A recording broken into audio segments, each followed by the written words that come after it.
Okay, who's going to Okay.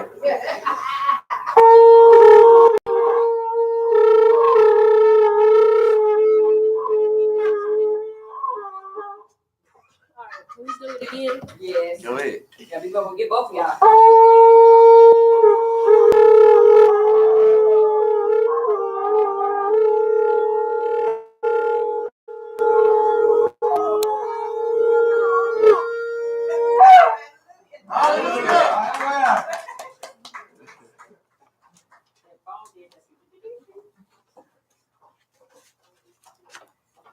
Everything is.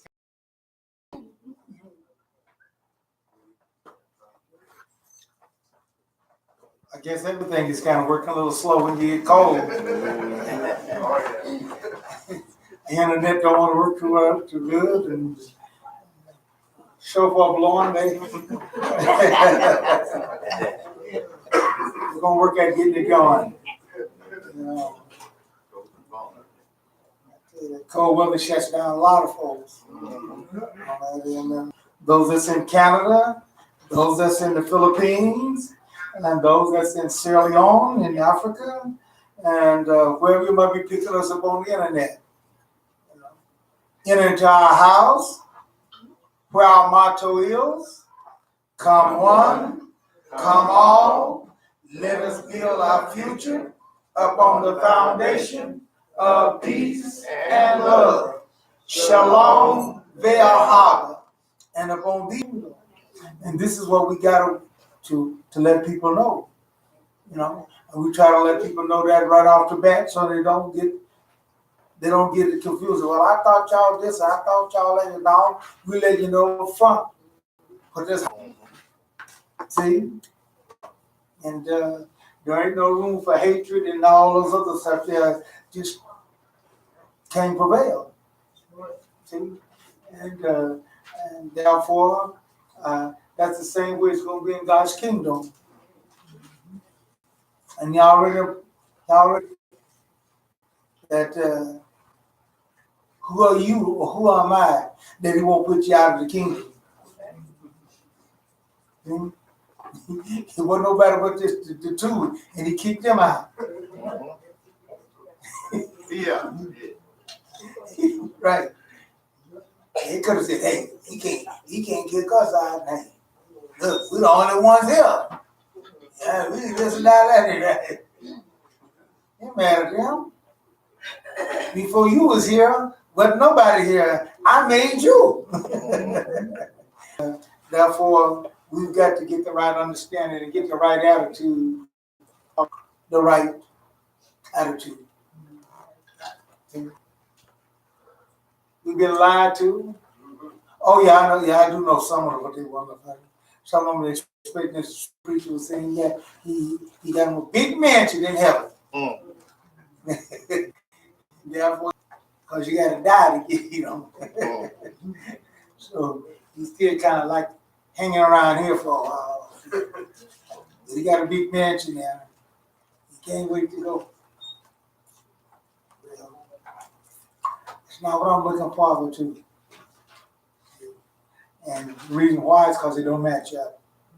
Therefore, let us learn how to live by peace and love. Teach that to our loved ones. Teach that to our relatives. Teach that to our children. Teach that to our people. Because those are the ones that's going to make it and be able to survive in God's kingdom. All of us will not do it. And we see the biggest majority of the world is set up to fail. All right, here's let's get at.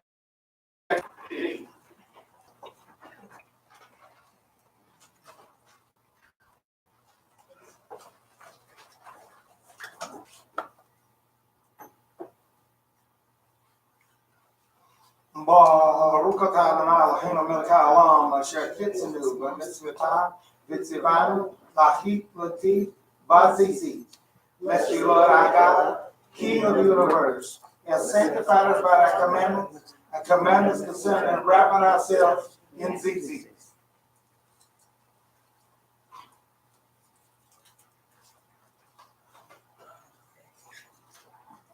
All right. Stand. You should be near a songbook at this particular time. A piece of paper that have paper. I was glad when they said unto me, let us go into the house of Yah. Women, Come and spirit, Yah. Stop the churning inside of me, caused by the rush of men and everyone fed and here on time. Quiet my confusion, Yah, and all the tensions of getting here. I know I made the effort because I really do need you. Yah, speak to me in the quietness. in its gates with thanksgiving and into its courts with praise. Be thankful unto him and bless his name, for the Lord is good. Men, I am thankful, Yah, for what we have. But this week has been so hectic, and it seems that no matter how hard I work and how well I plan, there's always something I didn't plan on. And there isn't enough time to go around. Forgive me, Yah. Therefore, we just ask you to the ground us that healing, that we might be the people that go forth, showing forth your saving help. We thank you for sending your son. Thank you for the fact that he did not faint, didn't give up on us, but went all the way, even through the shedding of his blood, that we might have an opportunity to enter into the glorious promises and plans that you have for those that love you and keep your commandments. We pray for the peace of Yerushalayim. We ask you to bless and prosper her. Keep our leaders strong. Keep our sisters and brothers safe here, as well as us safe here. Bless my mouth. Bless our ears. Those things which you said, be what you want me to say. That we might add to our knowledge. And be not amongst your people that perish for lack of knowledge, not knowing what you are doing in these last days. Continue as we go. Bless us as we continue to go further in this service. All these blessings I ask in thy son's name, Yeshua HaMashiach, the man whose name is the branch. Amen. Amen. This particular time, you should be near a Bible, preferably the complete Jewish Bible. For our Kohen Baraka, which is found on page 153 in the complete, which is also 27 together. This is how you are to bless the people of Israel. You are to say unto them all together, Yivarechecha Adonai v'yishmerecha. May Adonai bless you and keep you. Ya'er Adonai Ana Elecha v'yishmerecha. May Adonai make his face shine on you and show you his favor. Yisa Adonai Ana Elecha v'yishmerecha Shalom. May Adonai lift up his face toward you and give you peace. In this way, they are to put my name on the people of Israel, so that I will bless them. Hallelujah. Hallelujah. Hallelujah. Should have joined in mine with the Shema in the Hebrew. Shema Yisrael Adonai Eloheinu Adonai Echad Baruch Shem Elok Malakuto Leolam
This seems to be something. It didn't get engraved in them too much. That's right. When God said, "Breath come here," they got to do that. Oh, they ain't got no choice now. You ain't got no choice now. As long as we figure we got a chance, and we gotta say something. Well, you can't make me do so and so. And hey, they're right. Yes. It's amazing all the YouTube things I've seen lately where people say they died and went to heaven. You mean to tell me they died and went to heaven? Y'all ain't told them they had to come back and keep the Sabbath? I don't understand that. He knows better than, you died and went to heaven and y'all ain't told you to change your lifestyle and keep the Sabbath. It's not fair. Well, That don't make no sense. So did they really die or did they die? It already tells ahead of time that won't work. He said, they remember the parable that the Mashiach did, and the guy said, "Let me go back and tell my brothers and my relatives, about this and all that." He said, "Hey, they have Moshe."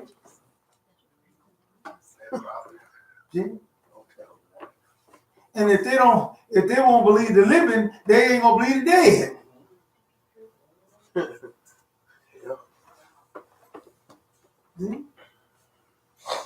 Therefore, God don't operate like that.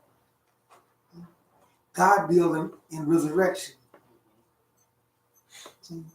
People ain't gonna change. You're right. A lot of them that had that out-of-body experience say they died and went to heaven. Boy, it was so beautiful up in heaven and all that sin. Boy, they got a whole lot of stories, but ain't none of them can count to 7. Most of them that I know, I waste my time with a lot of them reading it, but a lot of them see it the same old way. They just a little bit more serious about their sickness or something. Other than that, there. Remember, Satan is a spirit, and he can deal in the spiritual world with us. Very well. See? And a spirit being has more power than a normal person. That's just their nature. And therefore, if we don't stick with Yah, we can be subjugated. They can subjugate us, make us think anything. See? And therefore, you got a lot of people, and that's why I say a lot of people talk, well, I got this experience. I used to kind of deny, but now I say, okay, yeah, I don't deny you don't have no experience. There's one guy, I remember that so good. He was talking to my dad, and he was talking about God's people and everything, how good God is. Well, I know I'm a child of God. Ain't no doubt about whether I'm a child of God. I know I'm a child of God. I was in that car, and that car flipped over, rolled over 5 times, and I walked away with all the scratch. And you can't tell me God had to protect me. I know I'm a child of God. Therefore, I ain't got to change, you know, I ain't got to do nothing. He's half drunk then when he was telling that.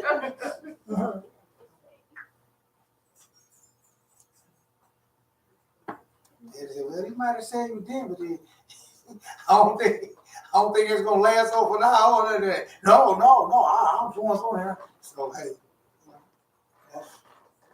people get locked up into their experiences with something, and they don't understand that we are on a journey.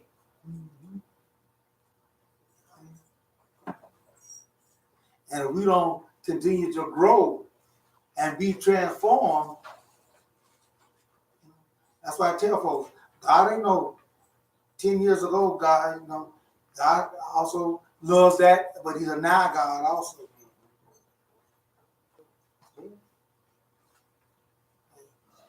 Made all my payments. As a matter of fact, we was talking about this, look at this on Judge Judy, you know, y'all, he bragged about all that. She said, yeah, but what are you doing now? I ain't wondering about what you were doing way back yonder and all that. What are you doing now? Did you pay up for this month? Here, did you pay up for this? Well, let's see. I went back yonder again. I don't care nothing about that. I don't. Yeah. You saw it? Yeah, yesterday, right? He chatted, and then she said, no. And so God is that way too, therefore, we can get on about what we used to do on, but y'all wants us also what we're doing now. Mm-hmm. And therefore, we should be growing better, not worse. See? Well, Lord, I didn't know that was breaking the Sabbath. I didn't know that was not doing. I didn't know that. Okay, you get back there a while, but after a while, you got to step on up to the plate and know better than doing that kind of stuff, right? Right. We got to do our own self. We got to grow up. That's the difference between children and adults, right? That's right. As adults, she doesn't really keep reminding you over and over again and all that there and stuff, you know. Sometimes you're going to have to take the initiative on your own self and do these things.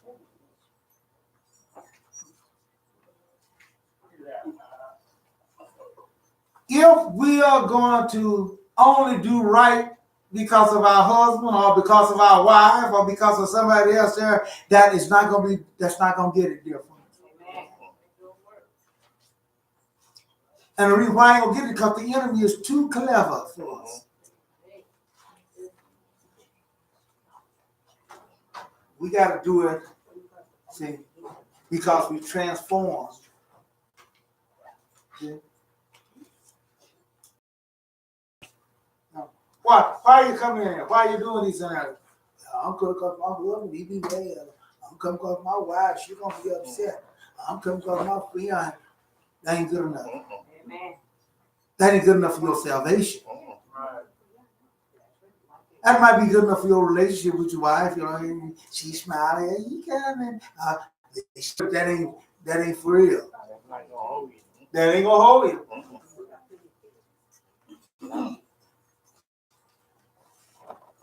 And everybody gonna be judged on their own accord. That'd be a sad day, you know, when your wife or your husband been called, you know, to the kingdom, you come inherit the kingdom set before you, then the wife or the husband is cast to the left, you know, as a goat. You're right. So you know there's nothing you can do. Ain't nothing.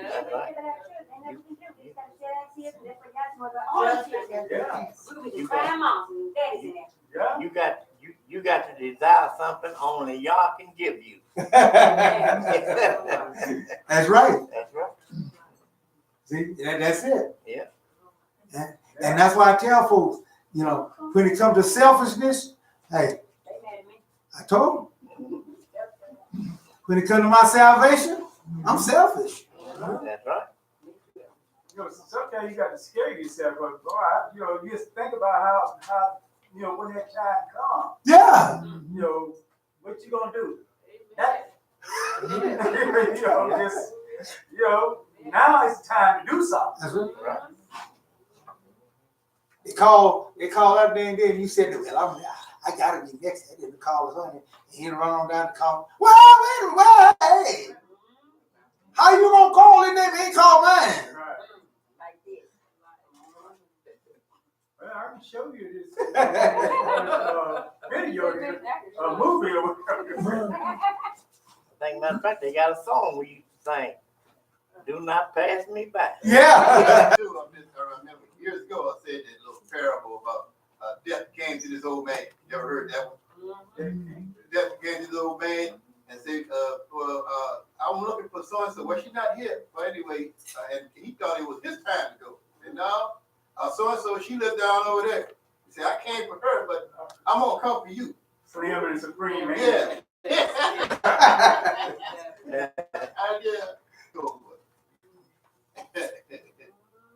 That's gonna be tough. Ain't gonna be tough. Yeah. When he say, come, and then you ain't in the come bunch. Yeah. You said the other bunch. Then they say, depart from me.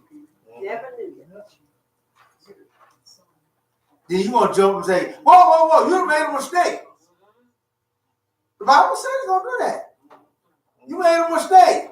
You didn't call my name. Did we do so in your name?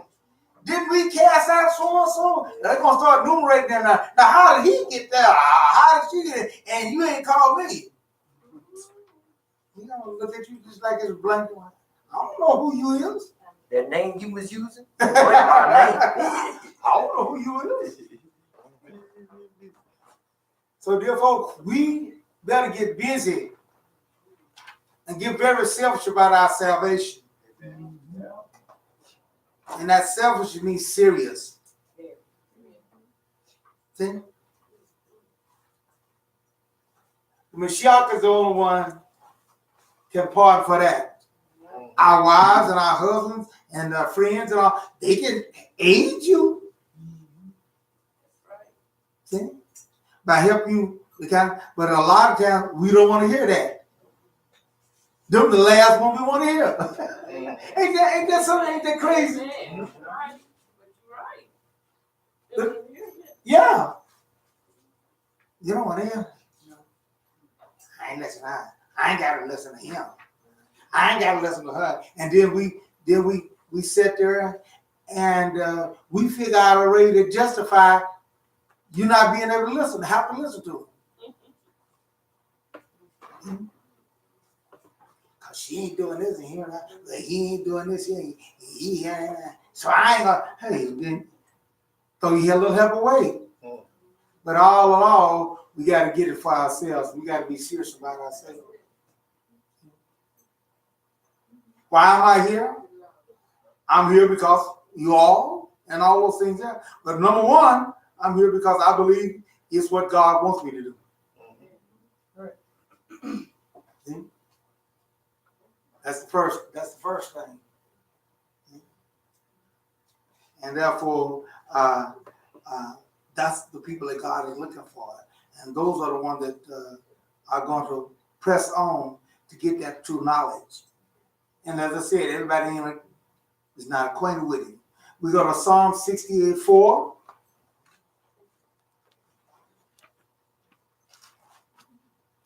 You know, we'll quarrel about anything. And that's what I'm talking about. We'll quarrel and we'll talk about anything. And I saw this, you know, and it's just so funny how people, when they first come to that first level, when they first come to this up there, and they all excited about things, you know. And like I said, hey, been there, reminded of that, you know, and and then I see them at a certain point that I kind of laugh at them, smile at them and everything, and they think I'm trying to make fun of them, or they think that I'm trying to, no, it's not that. It's just, you remind me 30, 40 years ago of somebody. See? And I know exactly what you got to go through. Our children don't know the advantage that they've had. They just don't realize it. See? They don't realize that. Until they go out there and get themselves all messed all up and all down and all up and everything. Then they want to. See? But that just goes to show you that we all gotta get it for our own selves. They gotta do it too. They just can't, they got a better avenue if they will listen. But here in Psalm 68:4, it says, sing to God, sing praises to his name, extol him who rides on the clouds by his name, Yah. What we have up on our banner truth here, Yah. And people say, well, why you do that? And there are folks that, how come you ain't saying Yahweh? And how come you ain't saying Yahweh? Yahweh and Jehovah? It just depends on what group or something that you have to come here. Everybody is biased to what they've been taught. And that's the reason why I ain't doing it, because I saw a big confusion there.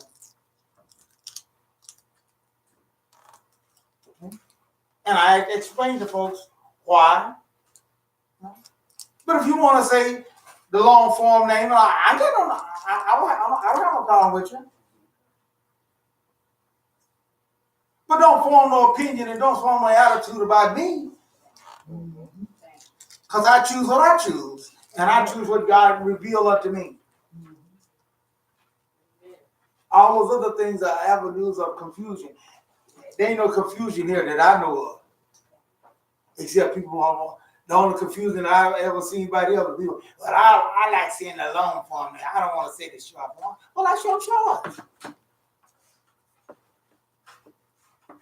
But I tell them why I got away from it. And like I said, I was favorable toward Yahweh. And the reason why is because that's what I was raised up at. That's the name that I was taught was it. Until I started seeing all that confusion and all that there, and we couldn't get together on that there and all that. And so I went to Yah about it and those things there. And this is what he gave me. And that's what I use. It's right there in the scriptures. I can understand if God gave me something that, wasn't there and all that, and I just go out and say that there and all that stuff. But he gave me the scripture. And therefore he said, by my name Yah, and be glad in his presence. That's what I got to do. Who is this God we're talking about? The 8th verse tells us that. The earthquake and rain poured from the sky at the presence of God. Even Sinai shook at the presence of God. The God of Israel. And if people want to go there, well, he's the God of all people. He's the God of everybody. What's so special about it? He made the claim. That's what's special about it. He says he's the God of Israel. Yeah.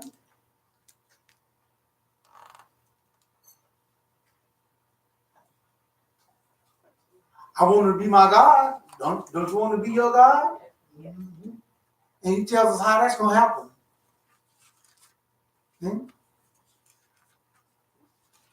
It's going to happen through a covenant.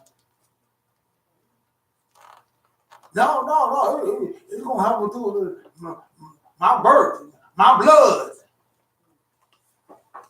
Your blood is not guaranteed, dear folks. Please get that. Your blood is not a guarantee.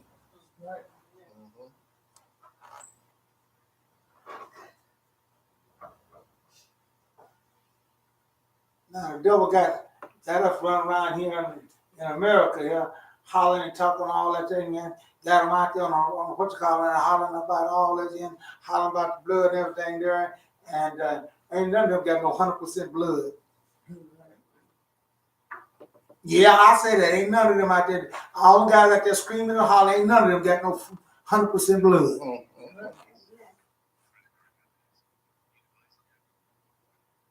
How you know that and everything now? Because what the masters and all did.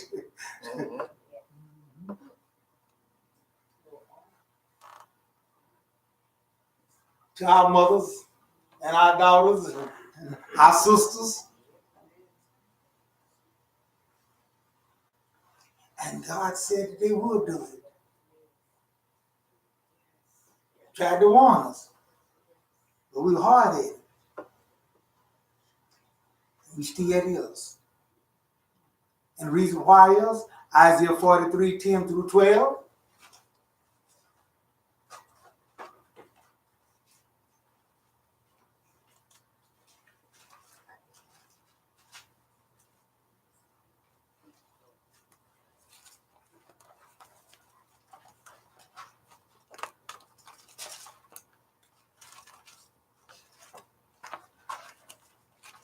We got locked into so much other stuff that we forgot the important thing, the essential thing.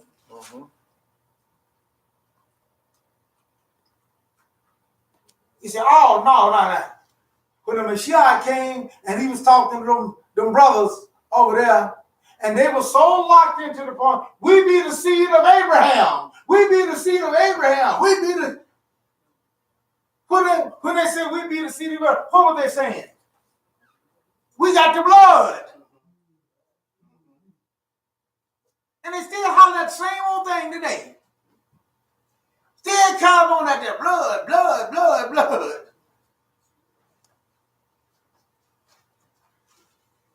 What did Yahshua say? What did the Mashiach say? He didn't deny it. He didn't, but he said, you ain't what y'all want. There you go. It go more further than just the blood. You know, all the right blood and everything. You don't keep God's word, you still out. Yeah, right. So he said, here's what they forgot, dear folks. You are my witnesses, Adonai, and my servants. We get that mixed up, dear folks.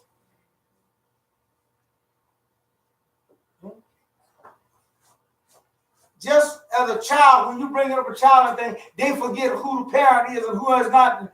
And once that happens, you got a problem.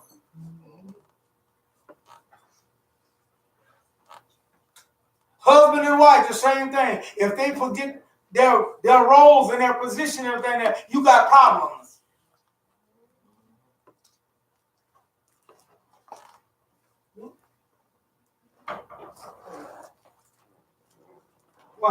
One girl, reason why I don't pay no attention to what my parents said, but I don't pay no attention to what they say. They don't listen to me. Yeah.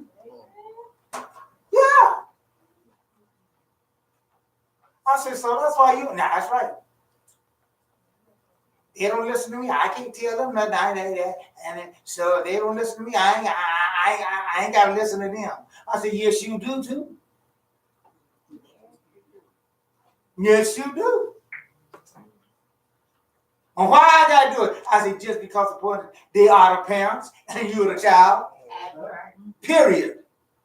Nothing added to it or nothing subtracted from it. The position. That's common sense. Should be. But they won't listen to me. I ain't gonna pay no attention to them. They can't be telling me what to do again.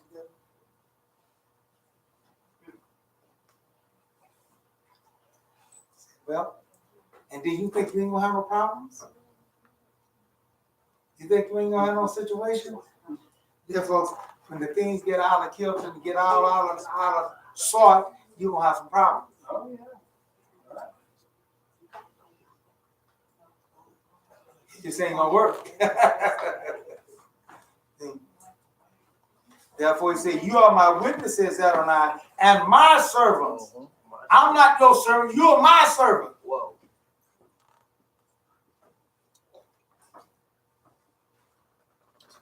Just like a child, you don't get up and the kid don't get up and jump up in your face and tell you, you got to pay attention to what I said. Wait a minute. I'm the dad. I'm the mama. I'm the parent. You the child. And there's a role in which that way goes. Yeah. And I told mine, hey, and then I meant that and everything. Hey, look, I pay the bills here. I do this and all that stuff. That puts you on a roll.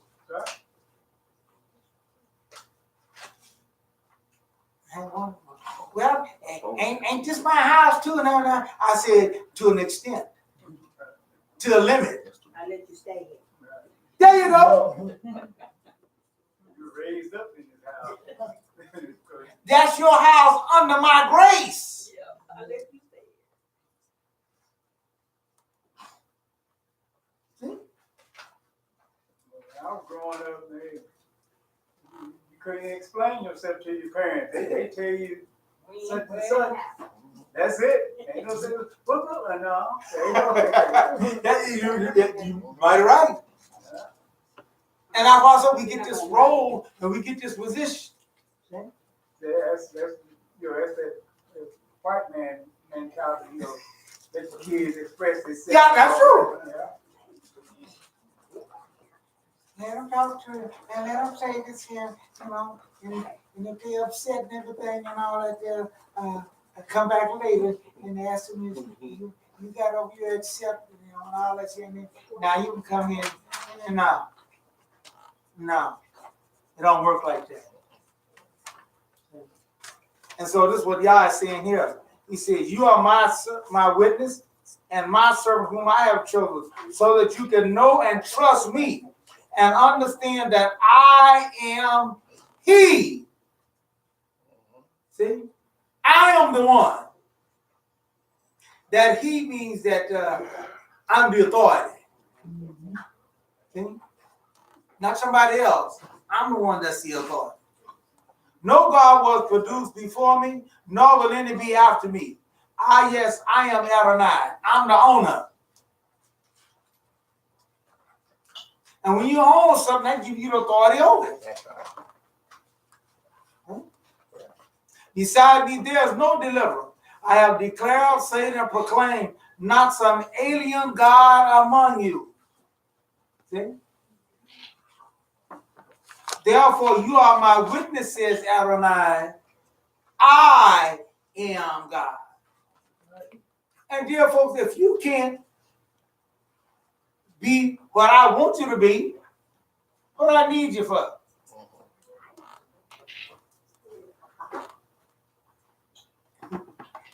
Kind of reminds me of a commercial I saw there where the kid was there and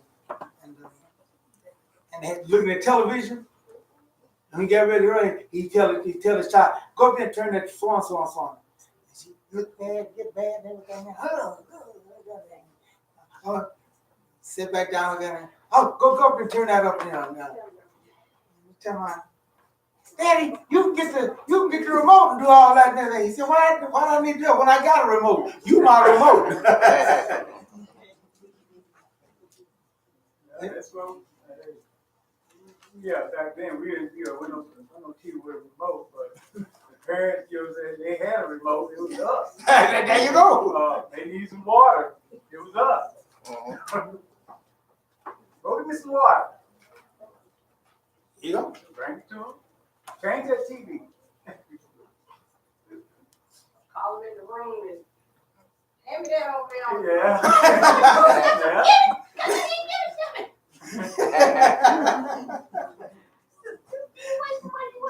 Yeah. Yeah, that's what you for. Yeah. That's it. That's it. They're training you. Yeah, that's it. They gonna do the same when they grow. Yeah, there you go. They got their day coming, and they're gonna see. Mhm.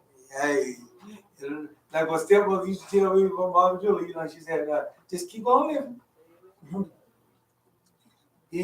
you'll see why I'm doing what I'm doing and why I do this. Just keep on living. Yep. Getting there now, so I see what they're saying. Understand a lot of stuff. And therefore the same thing is with God. Therefore you are my witnesses, Adonai. I am God. What I need you for if you're not here to serve me and to hey, after all, I'm doing everything for you. Right? Yeah. Hey, child is born, parents have to wipe it behind, feed it. Yeah. Mhm. And parents is the kids serving. That's it. They come in and holler, hey, ain't bought no food or nothing. I'm hungry, what's to eat? No, ain't nothing in this house and everything, and they ain't thinking about going bringing nothing in either. They saying that's so you can go do it. Then sometimes they cut like Johnny say, they call in there and tell you to get it, and you don't have to say nothing. Then they say, yeah, that's what I got you for, because they know what you're thinking.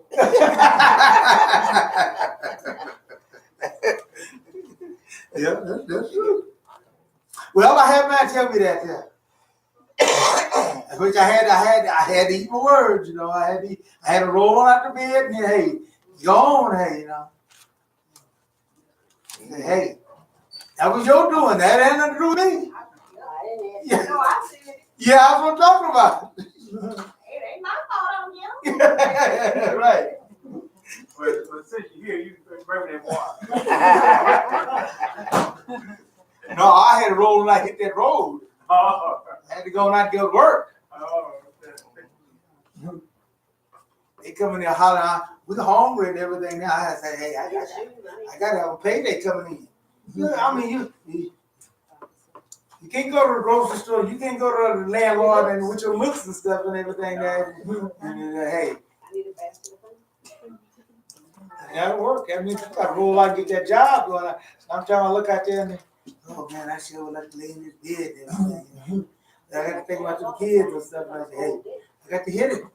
I know when you by yourself, so feel bad, you call in sick. I ain't going in today. You're right. But feeling bad, you got them prompt snatches, you got to roll on out. Yeah, that's right.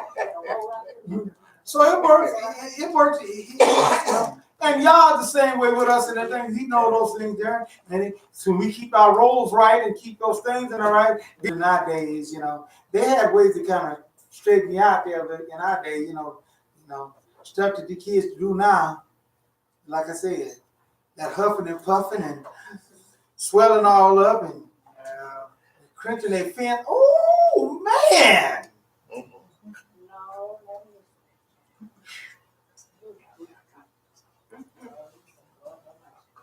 You didn't do that back in them days. Why did you do it? Cause what was coming? Right. Fear. Well, you had fear and also you have respect. Fear. For Yeah. For your parents. Yeah. I'm just scared of my mama. I put all that stuff. I'm just scared, okay? I'm Yeah. scared to this day. Well, You yeah. have respect for your mama? Scared what she was gonna do. But majority were because of fear. If you did say something, you better go way down the road and talk to Yeah. yourself. I ain't done that. Like I said, a lot of people holler about, well, I just love my prayer so much. No, I'm gonna tell you something now. Here's that willow switch about that long. Mhm. That's it. Hey, and so, but it all works out of when we understand and get the understanding about it. And like I said, I got that understanding, and when I read the scripture there where it says that honor your father and your mother, it did not put no age limit to it. No. So when the people got to talking all that noise, talking about, you 18, nah, you so and so, you got to listen on, you got to turn up there, you can do tell her, hey, I didn't go along with that. I didn't follow through that. Yeah, I remember, I listened to your Bible, I forgot, I think it might have been Deuteronomy, saying that, a child shouldn't detest their parents or something like that. And I was thinking, I said, okay, detest. Let me, come against, son, detest. Was it hate. to hate? Man, I didn't think it was that strong, but Oh, yeah. I thought you were to come against, but yeah, I guess come against is. Oh, I would have killed Ted. Huh? I hate my daddy. Yeah. I hate my man. I said, cause he won't let me do this here. He won't let me say no to everything that I want to do and everything. I hate it.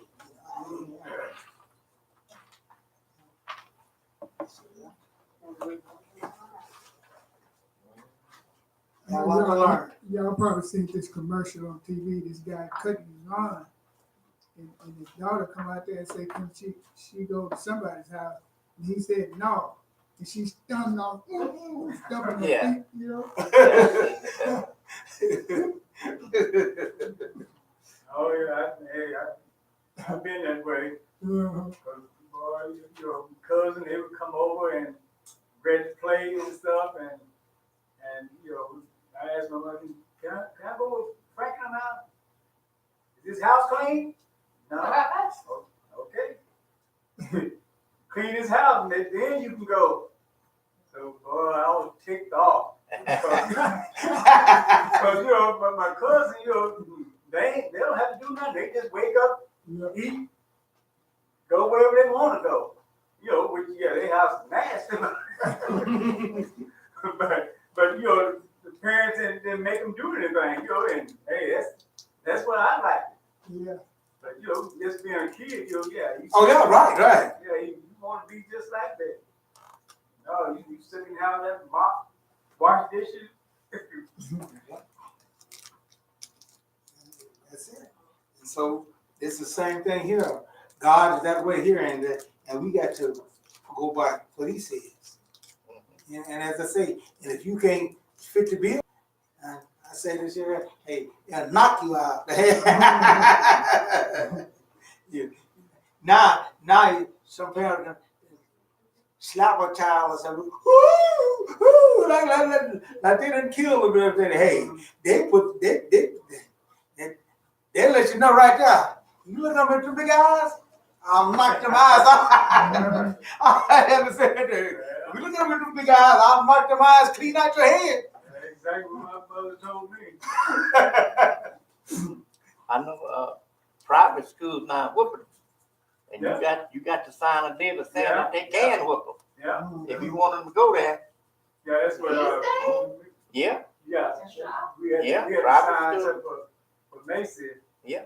You let us know that, hey, we believe in what. Yeah. So, of course, your child sign. Yeah. Yeah. Children are children. You got to have some discipline. Yeah, that's right. So now them old people that against whooping, they saying that now the private schools shouldn't be getting a regular school's money if they gonna. Right. Yeah. Right. Yeah, they gotta realize that's what's wrong with the world now. Right. All these kids is going is crazy. Yeah. Doing what they want to do. Talking back and all that. Yeah.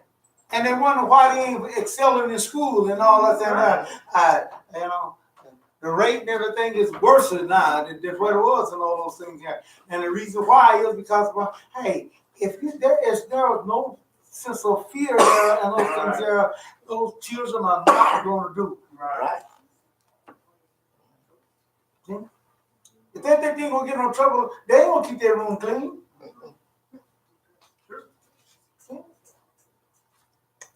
You better get this now. I know what we do, but Mama's gone and everything there. See, that house better be clean when I get back. It better be clean too. Huh? And humid. Oh, yeah, it better be clean. Oh, yeah. If it's working, you gonna pay for it. Now, Mother told me to clean, had the floor mopped. We put water on it, but we started skating through. Boy, next thing you see the car, oh, jump out. Too late. Go up. It's a benefit, to start them kind of early, in this nighttime, I was like babies. But, in the toddler stages and stuff, the spanky little butts, when they're toddlers and everything, and to get it in, the younger you get it into them, it may become easier, as they grow older. Thank God I'm not had to, with my children in quite a while. They have done something, they're not angels, don't get me wrong. But, since they, been getting older and everything, I haven't had, and this is including my husband. Y'all know he's more hard than I am. Oh, yeah. Because, they're, it's instilled in them. They know that if I do something drastic, then mom and daddy ain't gonna hesitate to knock my head out, so to speak. Yeah. So I think once you get that ingrained in them, you won't always have to, That's what I'm saying. That's the thing of it is now, because of the fact that they've gotten those things there and they've lightened it all up and everything there, and there ain't no fear in their kids and everything. That's the problem with them. That's why they buck up, and that's why people have to go further than what they do normally, But like I said, hey, our parents didn't have to, they just look over at us. Yeah. Mm-hmm. Yeah. You used to do that too. Huh? You bite your bottom lip, oh boy. Yeah. Cock your head to the side, it was in there, bite your bottom, oh, you better run for the hills. Yeah. That's it. Yeah, that's it. That's it, yeah. See, you need both parents on the same page. Yeah, definitely you got to have, that's why I said you got to have both parents on the same page. Because if you don't, you're going to have some confusion. You're going to have your parents going to be at each other's neck and everything. And kids going to play that to the hill. Right. Amen. Right. So you got to have that and everything. So, but here, he says here, and which goes down to this next one here. God don't have to worry about nothing. You know why? Because he's a king. See, a king ain't got to answer to nobody. See, I remember that picture they had the 10 Commandments there, and the sister she had a Pharaoh she had bought more, tricked him with more shade and everything there, and she was gonna try to explain to him, hey, he just shut off right there. No, not a word. I don't know nothing you got to say. She had to shut it up right there. Pharaoh speak. That's right. She had to shut it off right there. And That was his sister. that's right. Then they'll get out of my fight. Yeah, right. Your position. Yeah. Yeah, the position had changed. That's what makes it different. I remember one time I had to do that there. I had to do it in my house there to do that.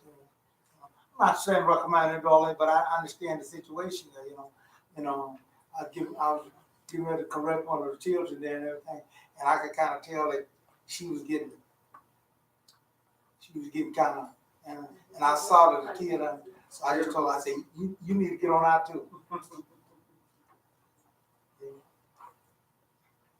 I kind of talked a little hard. I said a little harshly, and everything, and all that. I said, you just get on out too. I said, hey, you ain't helping the situation. Then later on, we talked about it out of the sight of the children. Right. And then I explained, I said, don't come in there like that there and all that there and all those things there because, hey,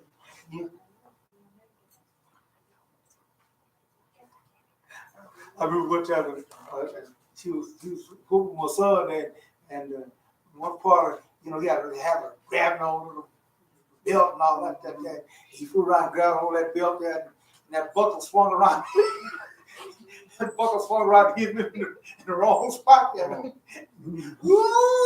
The holler I did I come in, you gonna try to use me for advice there, She hit me the sword, like that. I remember that. Yeah. Yeah, mama was just going around in the circle.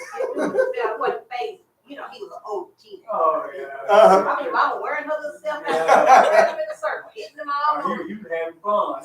You're just standing there. I was watching it. And the buckle slipped out of Mama's hand and it stabbed him in the back. You know, the pointy part of the buckle jabbed him in the back. Wow! He was down. Well, he's fucking down to his knees. Then, Jack. Mama felt guilty, but hey, I felt like it was poetic justice.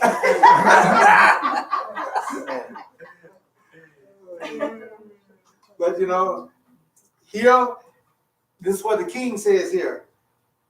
Thus, this is 44:6-8. Thus says Adonai, Israel's king and redeemer, Adonai Zebaoth. I am the first and I am the last. Besides me, there is no God. You ain't got nobody to run to. See?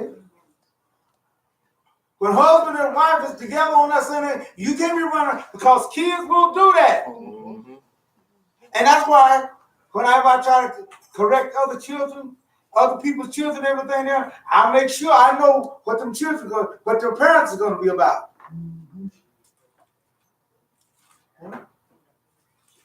Because if you don't do those things, then you don't, hey, they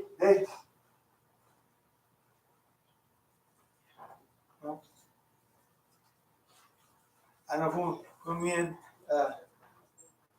Miles, we call over to help correct some of the kids and stuff, you know, hey, if parents couldn't take it, they going out another room there. Mm-hmm. See? And then that's the way to do it. Yeah. I know when we first got our kid, Leo being there in the whoop, and then I come in there, I didn't want to whoop. Now I gotta whoop you too, huh?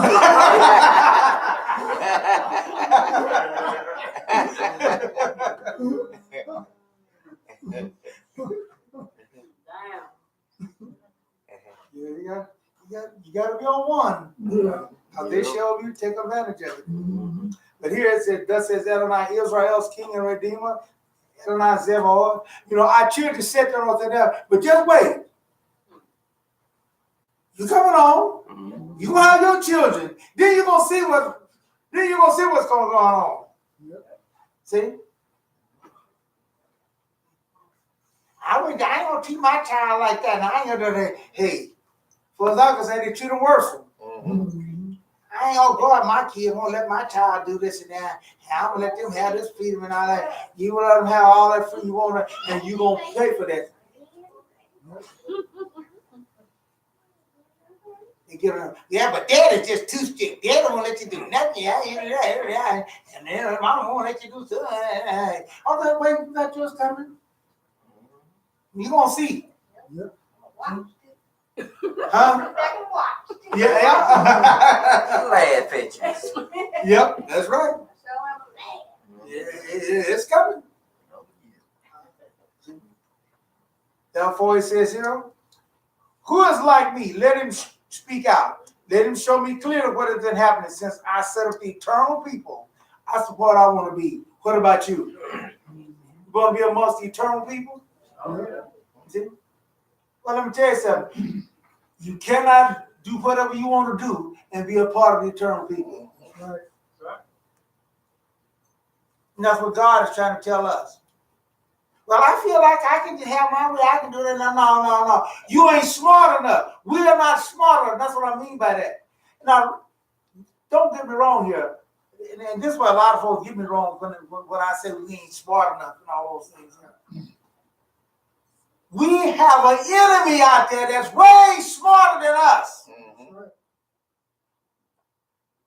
If we didn't have an enemy out there that was smarter than us, we could probably eventually kind of hold our own. But we're going to get an enemy there that was around when we was made. Take the advantage of us. Mm-hmm. And that's why I keep telling my young folks everything there. The world is not fair out there. And they got to set up all this long for you. They're waiting on you.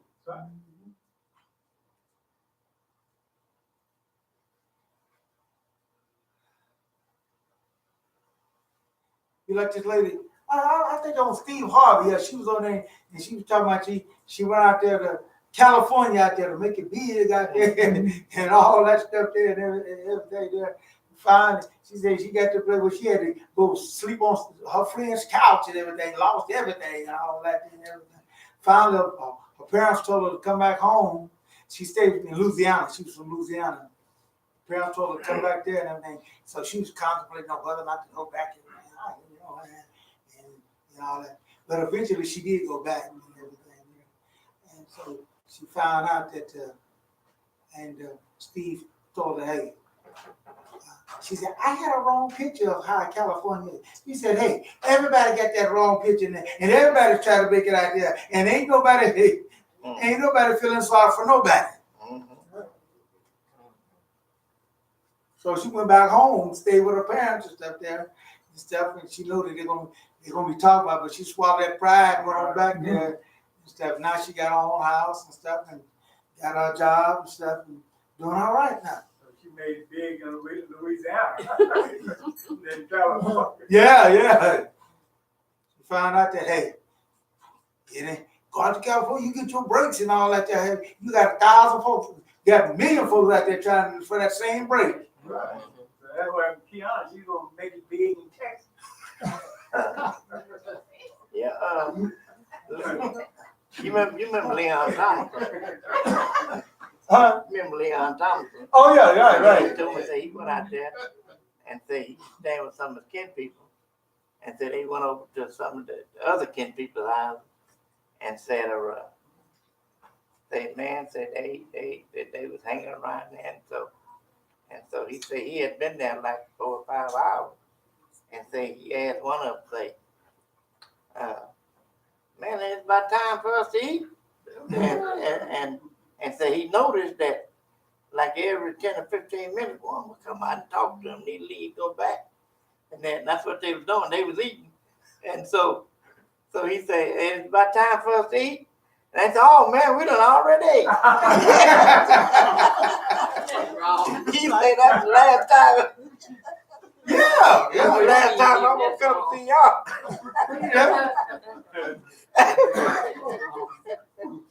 They have no food. Yeah.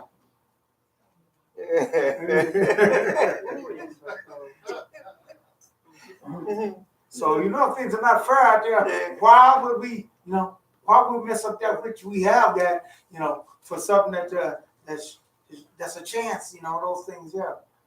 And so we need to understand here, get it on solid. Here he says, let them foretell future signs and events. Don't be frightened, don't be afraid. Didn't I tell you this long ago? I foretold it, and you are my witnesses. Is there any God besides me?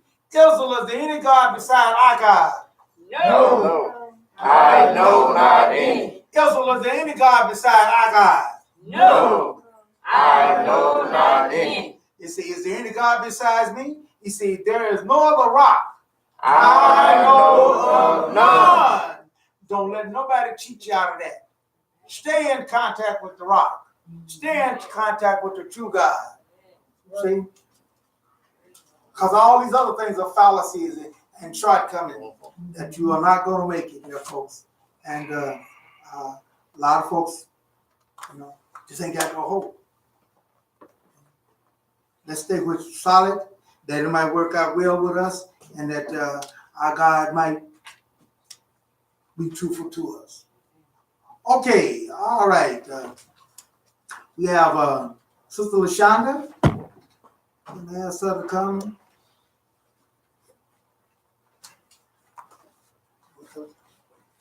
Valley intro. And our song was Congregation of the Righteous. The inside of his glory. He that hath an ear to hear what the Spirit is saying to the churches. Isaiah 62, 10 through 12. Pass through the gates. Prepare the way for the people. Build up the highway. Remove the stones. Raise a banner for the nations. The Lord has made proclamations to the ends of the earth. Say to the daughter of Zion, see, your Savior comes. See, his reward is with him, and his recompense accompanies him. They will be called the holy people, the redeemed of the Lord. This banner, which Yah gave, representing Jerusalem and her king, the man whose name is the branch. Zechariah 6, 12, and 13. Isaiah 18:3. All ye inhabitants of the world and dwellers on the earth, see ye when he liveth upon an ensign on the mountains, and when he bloweth a trumpet, hear ye.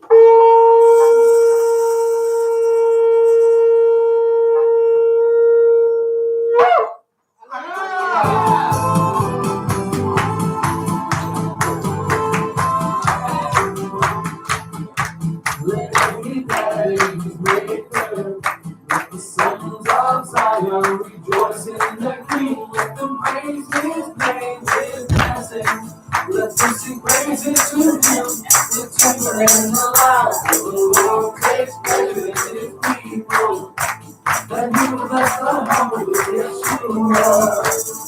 Praise the Lord. Sing to the Lord his song in the congregation of the righteous. Oh, praise the Lord. Sing to the Lord his song in the congregation of the righteous. Sing sweet joys in the glory. Sing for joy on the heavens. Lift up my praise in the valley and the mouth. Let you praise joy in the hand. For the Lord takes pleasure in his people. Let me bless our hungry in Yeshua. Praise the Lord. Sing to the Lord his song in the congregation of the righteous. Oh, praise the Lord. Sing to the Lord his song in the congregation of the righteous.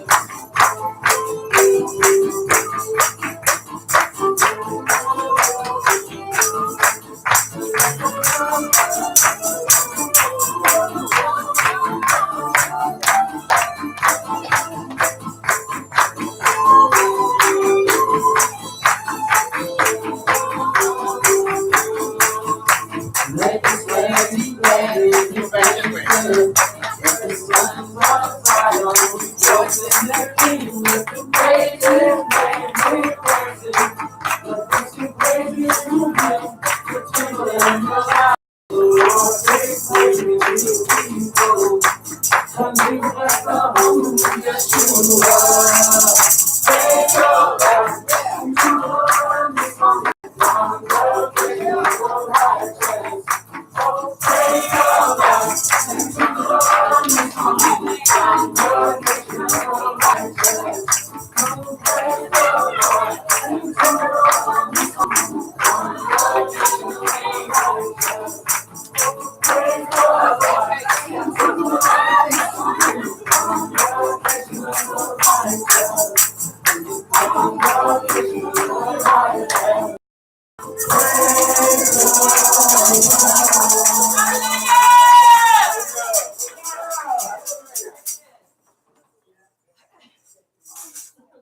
They gonna have to bring some monster drinks so y'all can finish I came back so you wouldn't be by yourself on the last half, right?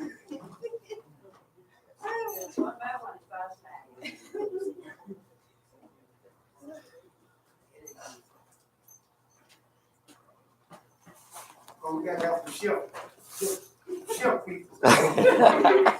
We're gonna shift out some of the more shift in. Yeah.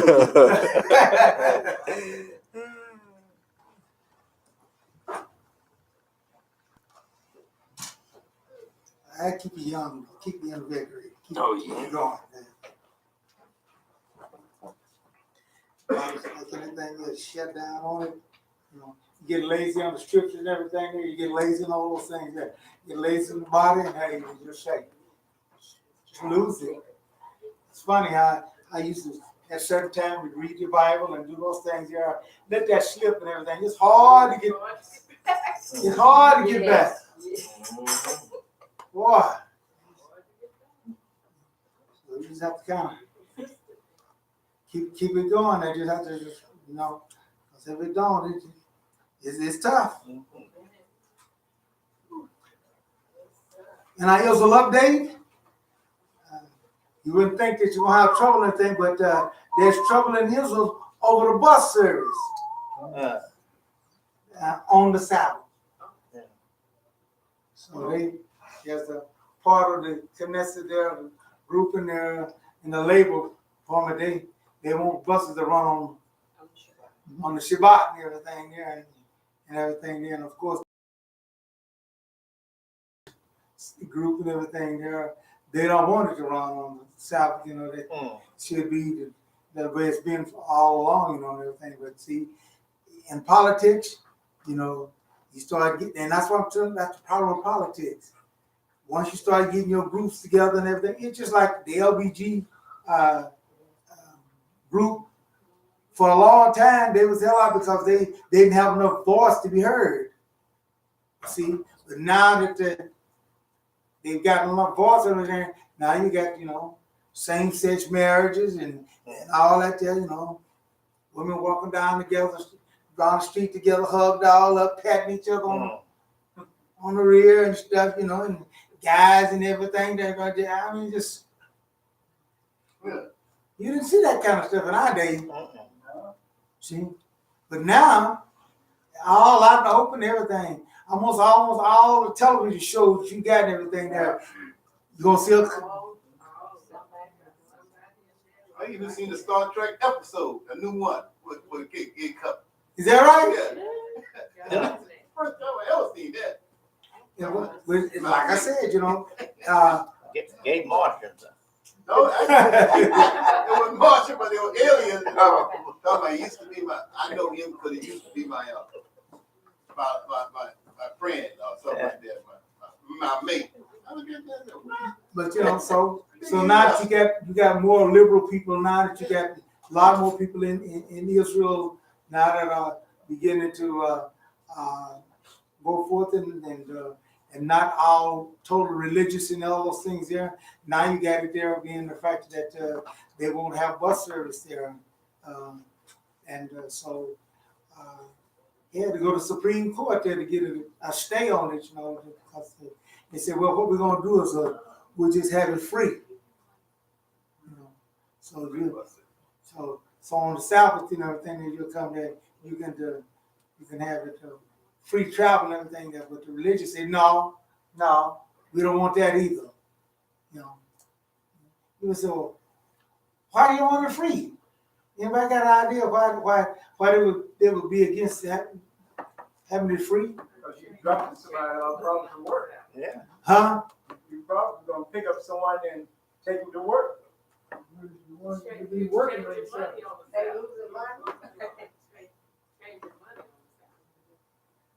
Well, no, they're going. They said they're charging. They said, well, we just won't charge anything on the Sabbath. You know, it'll be free. You know, Probably some of the ones driving the buses is religious Jews. Right. When the bus ain't free, you got to be paid. Well, he got to work free. It's still working. Pay don't matter, work is work. But yeah, I'm saying it's not a religious thing, you know, that he gonna be doing, picking up people, taking them to synagogues or anything like that.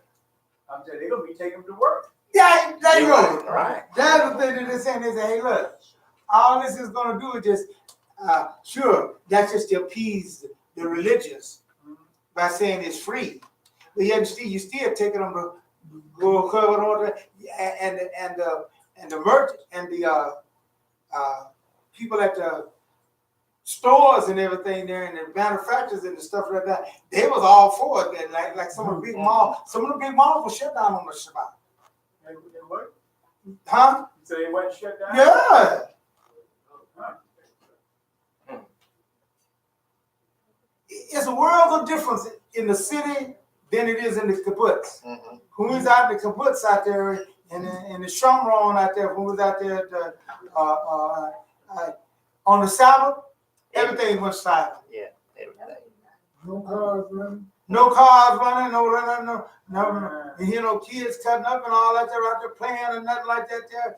Even the dogs didn't bark. There you go, South, come on. We noticed that. We noticed that. There was a dog there. He didn't bark all the Sabbath. But when the Sabbath was over, he just started cutting up. Yeah. Really? Yeah. But then, boy, when we left there, went up to the city. Man, at Friday night, Man, they were drag racing in the streets and stuff. Yeah. Oh, boy. We were right next door to, who was there? We were right next door to a shopping center. They had a big mall shopping center there and all that. And they was, hey.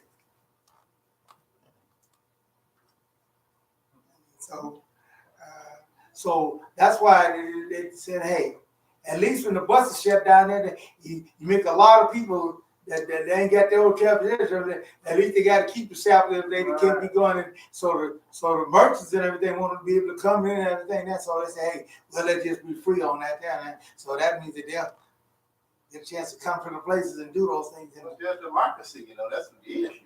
And that's the problem. That's the problem. And that's why I said all these democracies, all these political things, you gotta go. God, that's why God is setting up a kingdom. Because if you got a democracy, you got politics and everything, it just means whoever gets into power, just soon enough, they're gonna change everything. Okay? And that's exactly what's happening in Israel now. And they're having a big problem now and everything. They took it to the Supreme Court and they just only got a temporary stay. Does the Prime Minister have a say over that? You don't? Mm-hmm. You have democracy and all that, you go out there and see that's what I'm talking about. This is in the Knesset, it's sort of like the House and the Senate, like we got here now. They make rules and regulations about stuff. Right. Yeah. The Prime Minister is like the president. Right. Yeah, right. This is what President Trump was finding out too. You can't do what you think you want to do and everything. You ain't got the power, You ain't a king. Yeah, right. You ain't a king. And so just like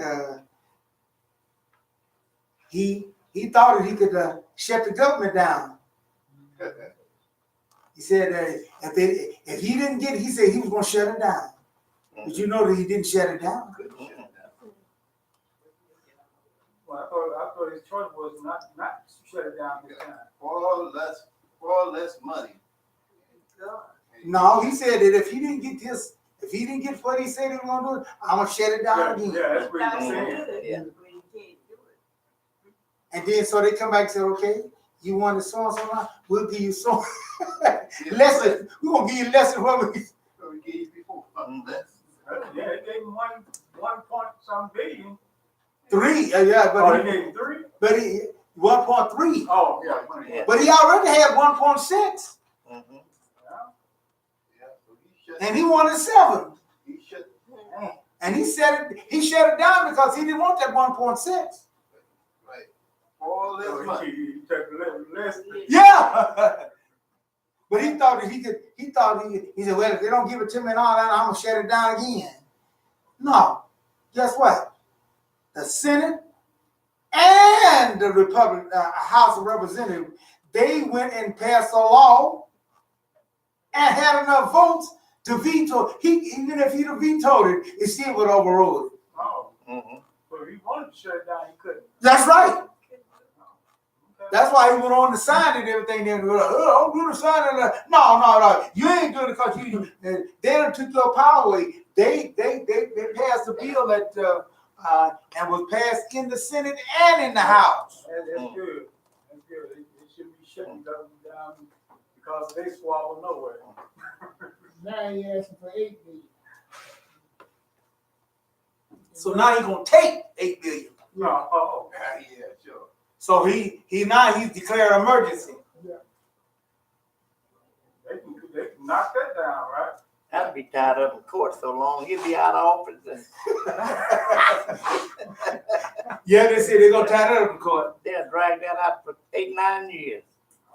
But at least a lot of innocent folks won't be getting hurt. Yeah. See, that was the thing that it is. When you shut the government down like that, a lot of innocent folks are getting hurt. Yeah. And he was feeling good about it because he was saying that the most people was getting hurt was the Democrats than it was Republicans. Yeah. And so therefore he justified it. And that's why some of the Hannitys and some of the other folks want him to go ahead on and do it and everything. Yeah. But hey, he had enough that when they put it to a vote,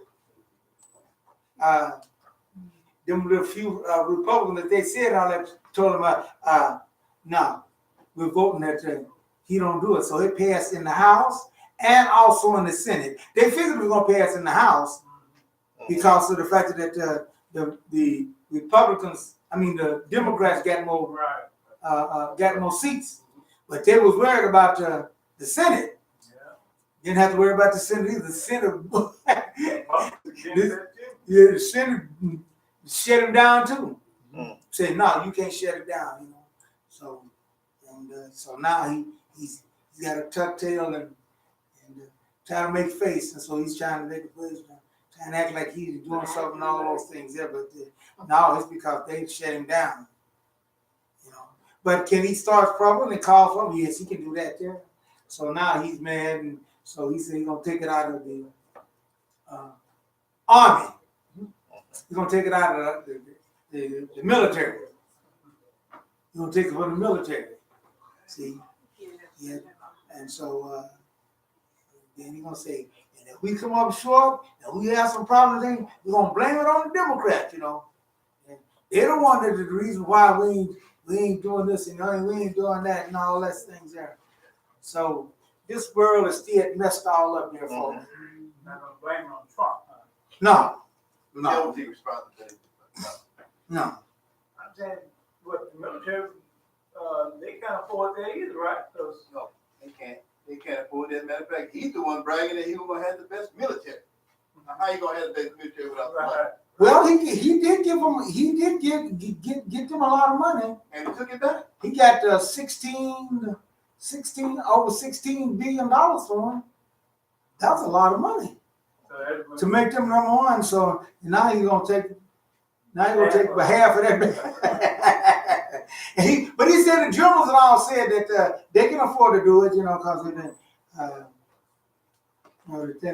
that was way more money than what they really needed, Yeah, but if you've been in the army, if you're sung that song, they give you $100 and take back 99. But the point of it is, you can't trust him. He'll say a lot of stuff that ain't true. So he said them generals said all this and everything. And just like he said that the crime rate went down so much in the over in El Paso, Texas, when they put that up there, and it's one of the most safest cities in the world, in the states now and everything there. And then when they went to the police, when the other guys went to the police and they got the chart and everything there, that wasn't true at all. That thing had already fell way down on the Obama and those things there, and just had just a little trickle up then. And so the wall really didn't help nothing. Ain't help nothing. I had my basic training there in El Paso. They ain't had no crime like that, and they ain't had no wall or nothing. We went right back across the border, back and forth. It wasn't no problem. Yeah, I don't know. I stayed down there for a while down there and just going down to there and going down. I didn't have no problem. So, He gonna get some of the money from disaster relief. Disaster relief. Now, he think the wall is more important than the people in Puerto Rico. yeah, oh yeah. Yeah, you think that? Well, because they're brown.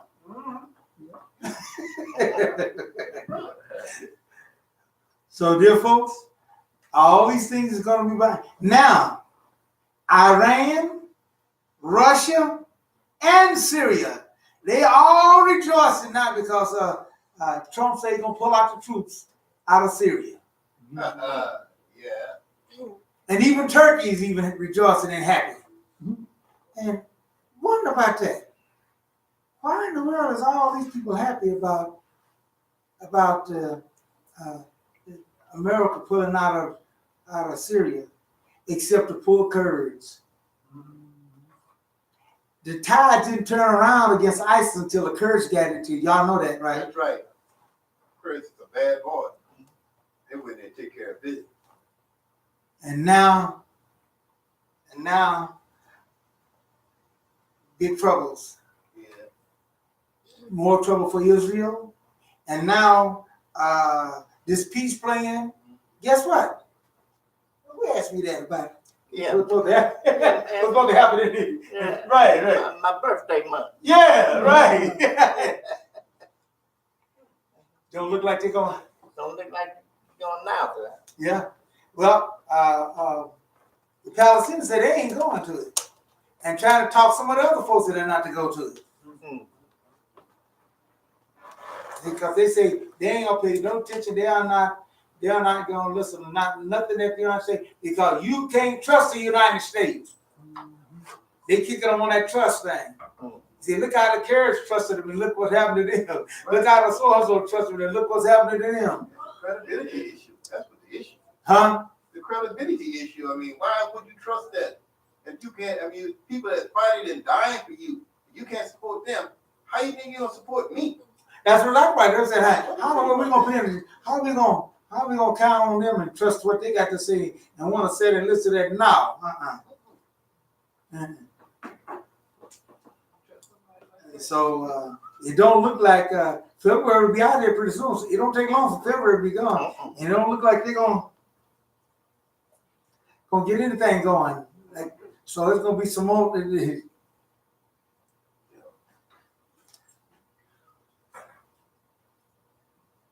The world is going to learn and that we're not in control. Kind of reminds me of Pharaoh and looked like that's the same thing happening with it looks like somebody around here calling Pharaoh. Yeah, man, Donald Trump Pharaoh. Yeah, Donald Trump Pharaoh, right? And it seems like that's the way it's.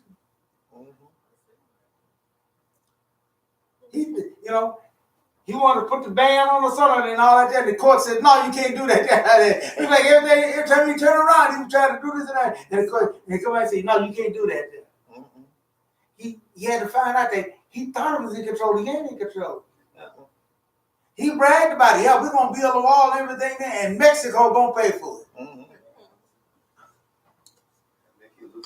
And Mexico told him, no, we ain't doing that.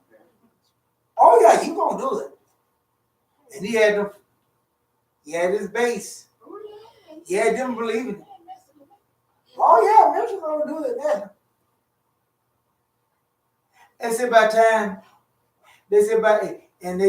He's talking about this new NAFTA deal and all that stuff. They said by the time, even if what he's talking about would work and everything, which is not still yet signed off. Right. The government ain't still signed that off yet. Right.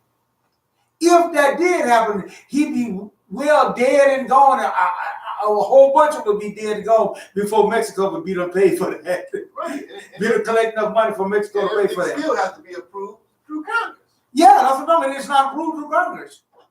You don't have to. And even if they did do it right, if they approved it now and everything there, the rate at which they would be paying it back, you still be out. Yeah. People believe anything this man say. They're so naive. See? Oh, boy. It's just like you got a bill that you owe, and you go up there and you just paying the interest on it. You're gonna be forever paying that bill off.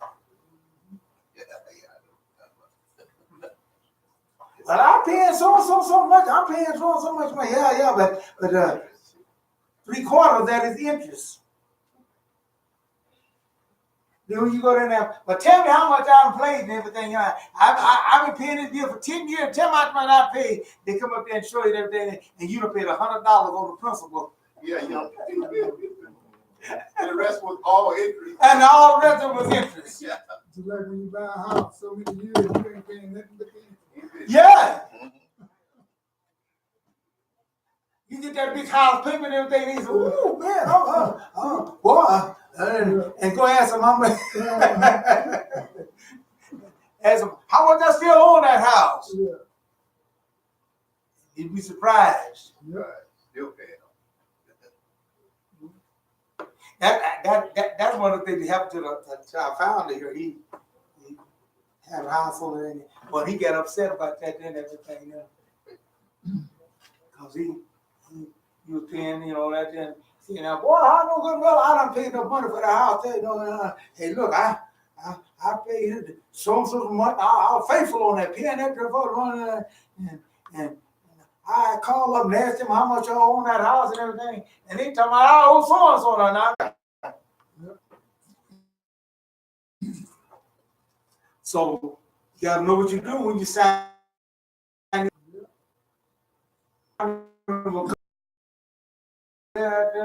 everything like that. They didn't know what they were signing. Yeah. I know what they're going to do. My mother thought about doing that, and we read and they said, no. She said, no. I don't know what a shack is, but hey, better have a shack that don't have nothing at all. Signing costs that much? Hmm? They say they lost the house because of the Yeah. You don't pay it, they take your house. Yeah, you sign it, yeah. That's part of the contract and everything, right?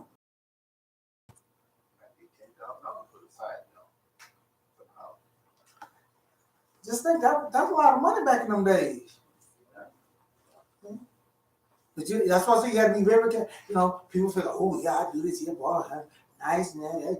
I admit it made it look good and everything then, all like that. Spoil my head, but you better know what you're doing. Signed the household and then everything, then lost it. I think Sears is doing a lot of siding work too. Yeah. And so, be careful what you sign.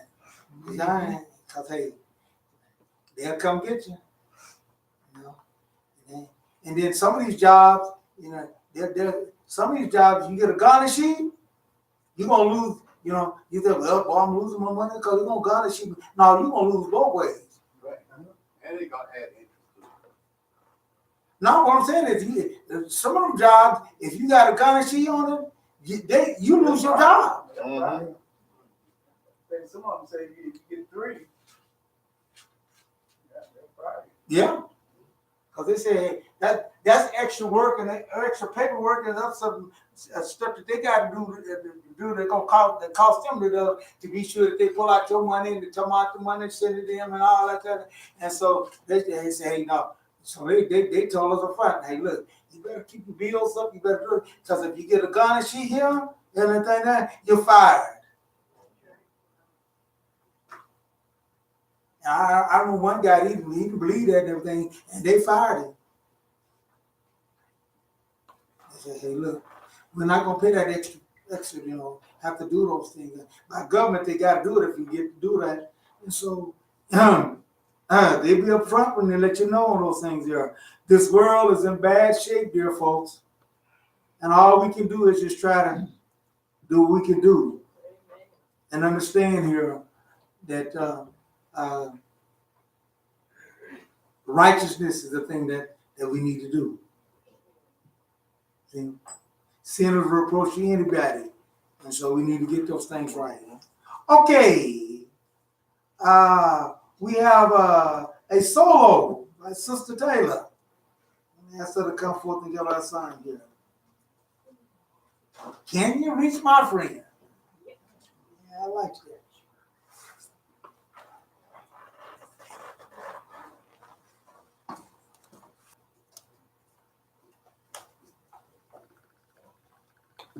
I'd like to say Shabbat Shalom. I didn't reach anybody, let you know that Sister Deborah had lost her uncle. And probably why she's not out today. She's with her family. Pray for her and the family.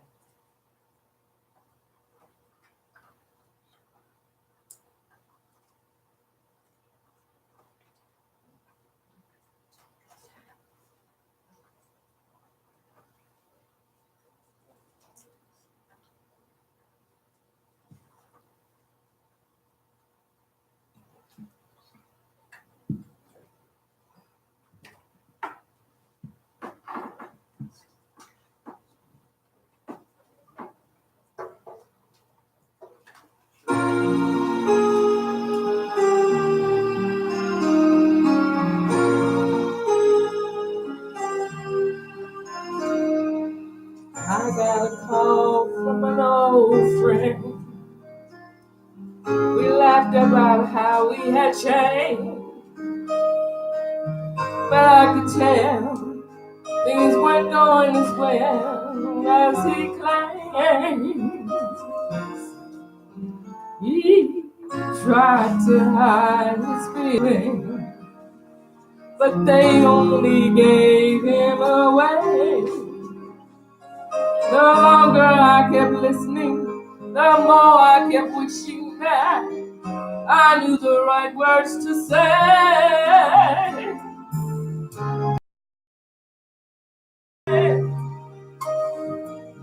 Bring the searching to an end. Yeah, I know that you love him. Help him understand. Can you reach my friend? You're the only one who can. Help him give him all to you. We talked for more than an hour. I smiled when he mentioned your name. I said that I knew you. I told him the difference you made. He never thought he would need you, but maybe he's changing his mind. As we said goodbye, yeah, I told him that I found something that he'd like to find. Can you reach my friend? You're the only one who can. I know that you love him. Just help him understand. Can you reach my friend? You're the only one who can. Help him give his heart to. Maybe he's ready tonight. Yeah, he said that he might need to call you. Oh yeah, I wanna know. Can you reach my friend? Bring a searching to an end. Yeah, I know that you love him. Just help him understand. Oh, to an end. Help him give his heart to you.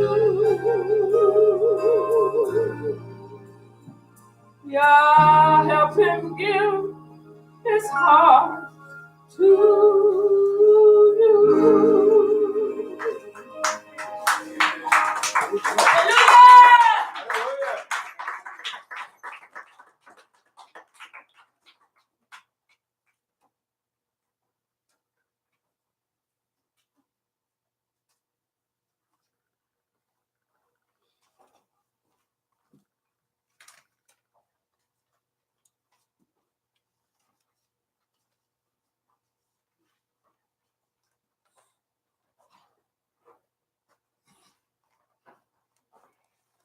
Sometimes we need help with our loved ones, try to get them to see, because sometimes they don't see it. Have you ever, that's kind of funny, I know I've been talking to my uncle there and stuff, telling him about Christmas and telling him about all that stuff there. And so I talked to him, and he heard some guy up in Ohio, and was talking about how Christmas is so commercialized and everything there, and he was saying, yeah, I'm good away from this here. I said, I've been telling him all this time. it seems like to me that it don't dawn on them. Mhm. Yeah, it seems like, they, and I don't know whether because they just don't want to hear from you. Sometimes that happens with husband and wife. Somebody else will come along and tell them that there, and then they'll let it to it, but they don't want to hear from the one or the other. And so you got to kind of get past those things. There, it's not a good way to do things. Sometimes we get into that there. But I don't like the way he's doing. He can't say nothing to me. He can't do nothing. Hey, no, that's not the way that it operates. And we carry forth out on that end there. But whatever help we need to get all the help we can to be saved. And all that help and all that thing that we think is help that's not helping the situation, we need to get away from that. See? Because that's pulling you down. And I keep telling you, if you are the leader, and I mean the fact that you got the authority and you got the initial of understanding, you got to lead by example, not by executive rule. Now, what do I mean by that? You can't tell that woman, oh, I want you to do that. Because you don't want to know more about this than anybody. And that's what I tell our young ladies, I tell our young men and those things. If you want your spouse, if you want what you're talking to, you want them to start doing it, you got to lead out. But I'm waiting on her to do it. And I'm waiting on him to do it. And no. That do not work. You got to lead them out.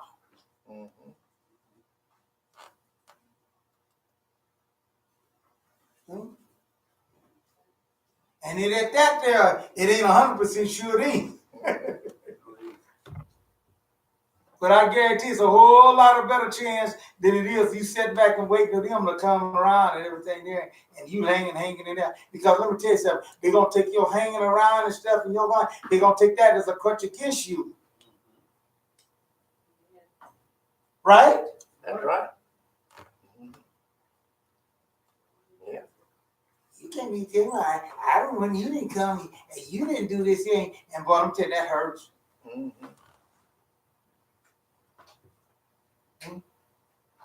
I heard big time, because there ain't nothing you can say about it, because they know what they're talking about. They ain't, no, that ain't right. No, oh, yeah. You could have went everything, you laying up in the bed feeling good. I don't think I'm going to go today. I got it. You're working against yourself, dear folks. If you want to do those things, lead out. Let them know that this is important. And if they start seeing that it's important and you lead out, then they love you. They'll get curious about it and say, hey. But if you don't, it's not going to work out on that end there. But let's get all the help we can get. Because salvation is worth it. Right. Right? Yeah, right. That's right. It's the best thing you can do for your loved ones. The best thing you can do. And I love her. I love him. And the best thing you can do for them is to lead them out and give them this, to cause them to be amongst the eternal people. That's right.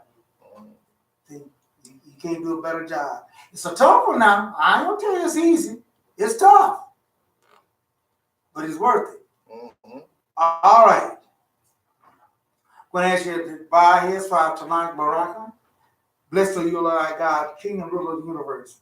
Have given us your Torah, the writing and the prophet, and the bring that to shine by thy great spirit, and have commanded us to diligently teach them unto our children, unto our people, and all people of the earth. And let all Israel say, Amen.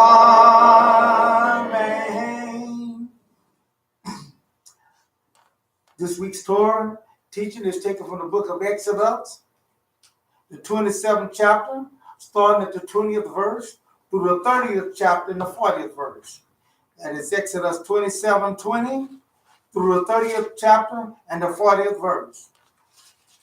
Our Haftorah reading is taken from the book of Ezekiel 43:10 through 27. Our Parashah for this week is Parashah 20, which is Tetzaveh, which means you are ordered or you are commanded. Our scripture reading will be taken from the book of Isaiah, the 1 through the 5th verse. When I ask the Shema to come forth and give us the word of God, let's give him our undivided attention as we read the word of God to us.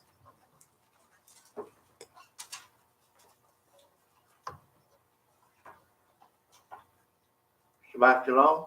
Shabbat shalom.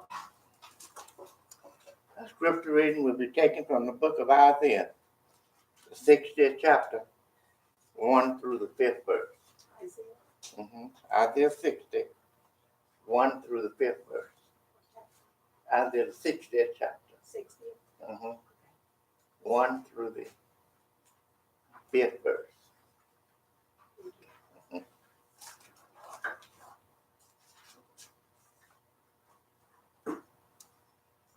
Arise, shine, Jerusalem, for your light has come. The glory of Adonai has risen over you. For although darkness covers the earth, and thick darkness the people, on you Adonai will rise. Over you will be seen his glory.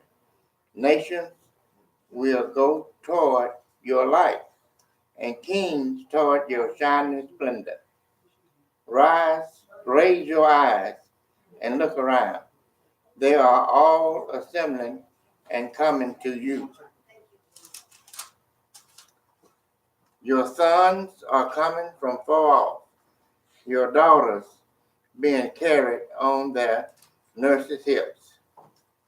Then you will see and be radiant. Your heart will thaw and swell with delight. For the riches of the sea will be brought to you. The wealth of nations will come to you. May Yah add a special blessing to the reading of the word. Amen.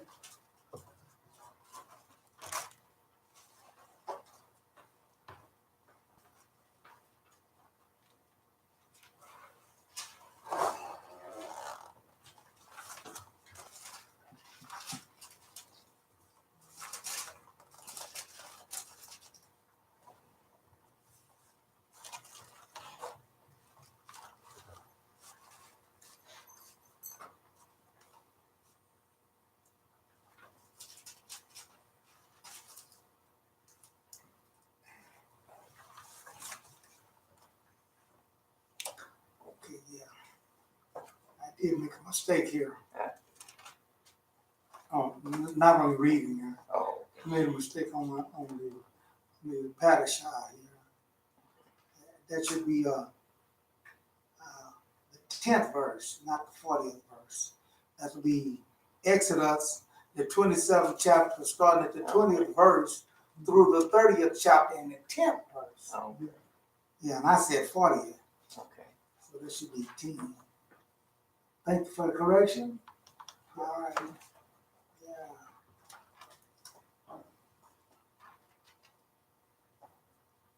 Okay, yeah. We see that God, in dealing with us, he teaches us, and you can't lock God into something. And this is what I learned from these parashahs, and you follow through on it. Last week on Teruma, I laid out what God had a certain attitude. And what attitude was that? Anybody remember what attitude God had that last week in Parashah and Teruma? God said, those that willingly wanted to do this. He said, get them that wanted to do this with a willingly heart. So, Is that the way God is with us and everything we do and anything? He said, go from all those that willingly. But if you lock God in no box, we come right back to this next Parashah, and God said, next time he told him, he says, Tetzaveh. You command them. You order them. Whoa. Look like God changed. And hey, you can't put God in no box. One time God give you a choice of whether you want to do it or not. Then the next time, you ain't got no choice. This is the time you ain't got no choice. Yeah. That's what I want you to see here. See, so we got to stop putting God on the box. See? God said, thou shalt not kill. He didn't say nothing about him killing. Right.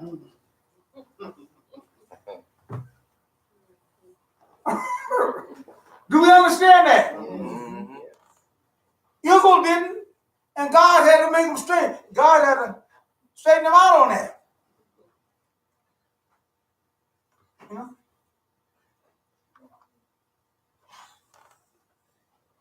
Yeah. And sometimes he ordered them to kill. Yeah, you know, he told them to go and kill. I want you to go to this particular village, and I want you to kill everybody. You kill this and that. And sometimes he just tell you, thou shalt not kill. But when he tell you to kill, it ain't time to kill. Well, that's what I'm saying. It goes back to understanding the role that you're in. Mm-hmm. We are the parent. We are the servant, not the master. That's right. And he can do things and get by with it. You can't. That's right. And he had to deal with it that way. He said, I can give life and I can give death. And I can order somebody dead and then turn around and bring them life. You can't do that. That's right. That's right. So don't put yourself in the same shoes as you think I'm in. Well, yeah. And then, no.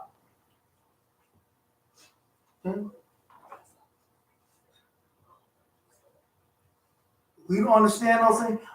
So God was telling them and instructing them. He said, let them build me a sanctuary. That I might come and dwell amongst them. Then God comes along and tells us what it's going to take for him to come along and what's going to be safe for you. And there's the difference. And when God starts telling you the thing that's going to be safe for you, God puts an order with that. He don't put no, you have a choice which way they are.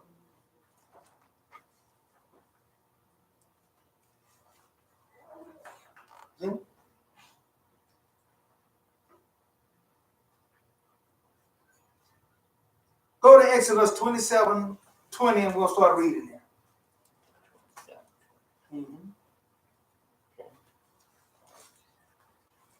You are to order the people of Israel to bring your pure oil of pound olive for the light, and to keep a lamp burning continually. Now, notice this. He said, you are to ask them if they want to volunteer. I asked them if they willingly want to do it. No. No, he said you are to order. Order them. Order them. Command. Or command them. I think Daddy should be forcing me and commanding me to do something. Mama should they didn't ask me that. No, there's something you don't ask your children. That's right.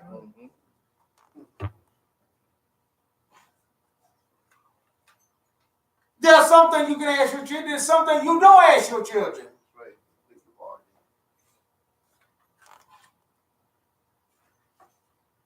Like I said, there were certain things that I had restriction and everything there, and they go, well, you got to tell me why. I said, I ain't got to tell you why nothing.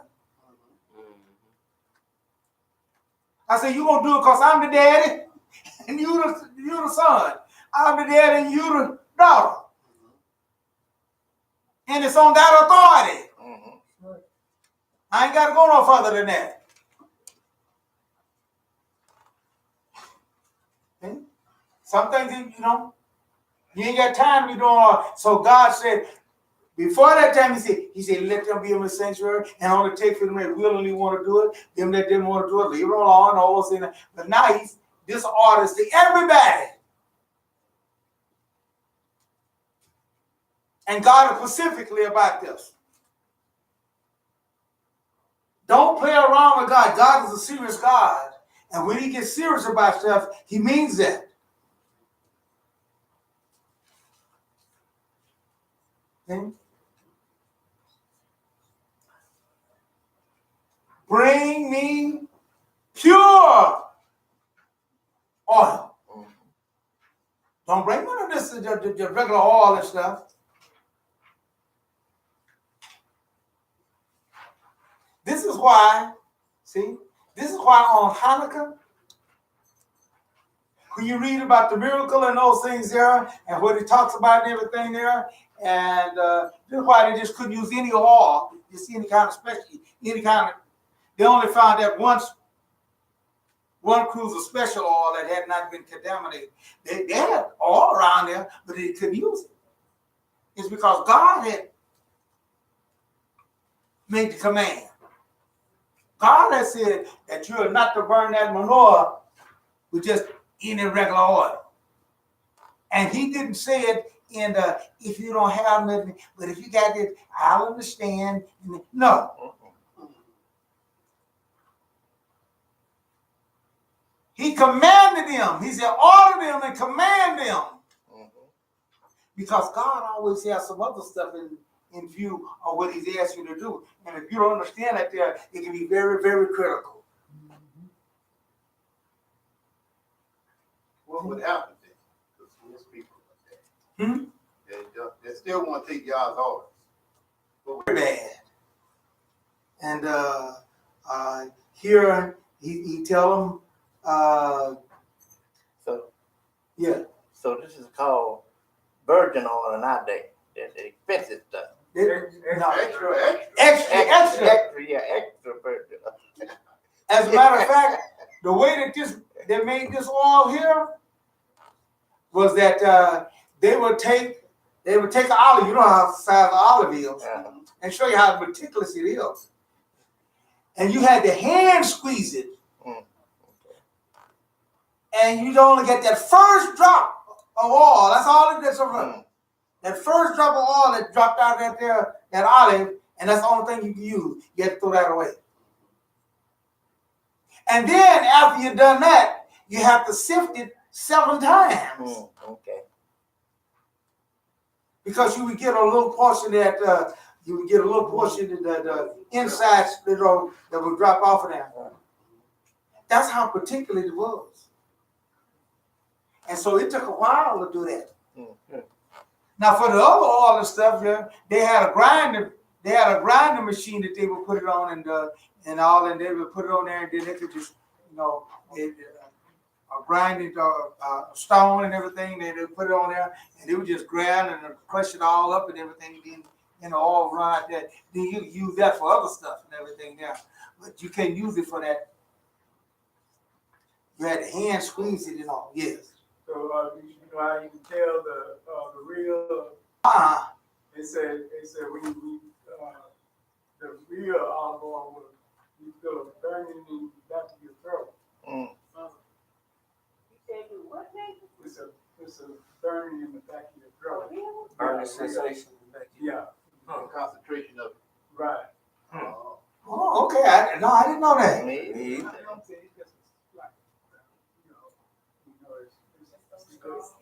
That's that extra virgin oil. Huh? Is that what it's doing? Okay. I didn't know anything about that. So we learned stuff, I didn't know. But I know one thing. There was a difference in the burning. And that's how God knew. Right. You say, well, how you gonna know the difference between it and everything? How it burned. See? It's just like right now, you got a mixture of acetylene and air, or you got a mixture of gas and air, and if it ain't right, it won't burn the color. So, and so that's how God, and so you had to be very meticulous because of the fact that it didn't burn the same color. If you don't have that mixture right, if you don't have the horticulture right, your stove and everything there, you don't have the right and everything there, it burns a different color. Smoke. Yeah, smoke.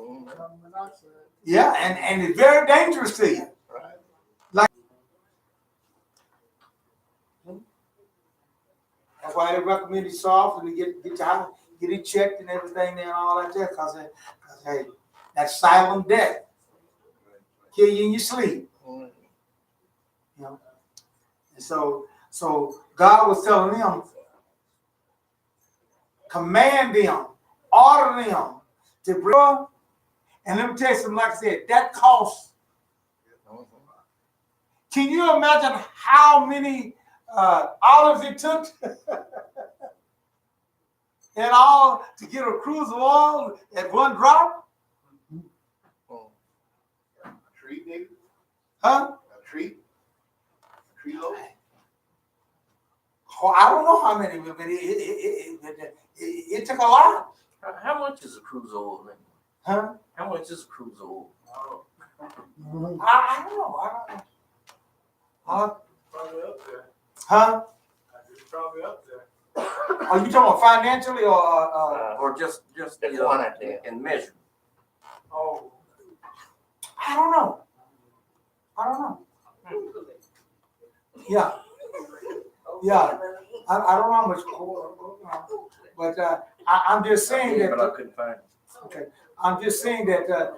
Imagine, and the next thing, it's got to burn continually. How could they afford to do all this? Huh? How could they afford to do all this? Well, I mean, if it was so expensive. it wasn't expensive to them. It was just because it grew. Over there in Israel, the olives was everywhere. Yeah, olives grow. Enough to get all that done continuously. The process was the thing. Yeah, now you get to it. Now it's the process and the time that it took to do it, and it took the dedication, and that's where it goes to it. See, right now we ain't got no time for God,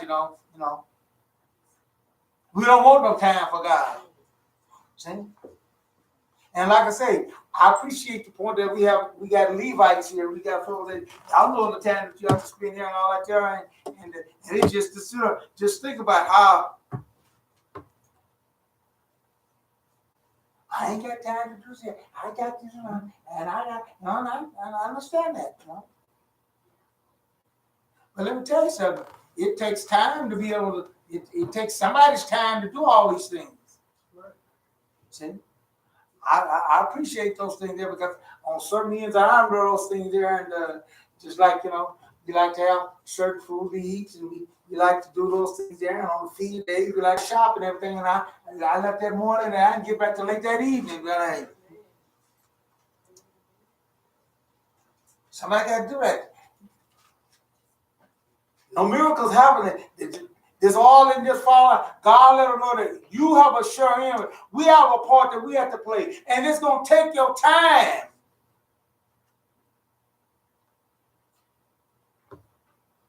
And this is why we can't get ourselves all tied up with other stuff and everything there, and you ain't got time for God. It's not going to work that way.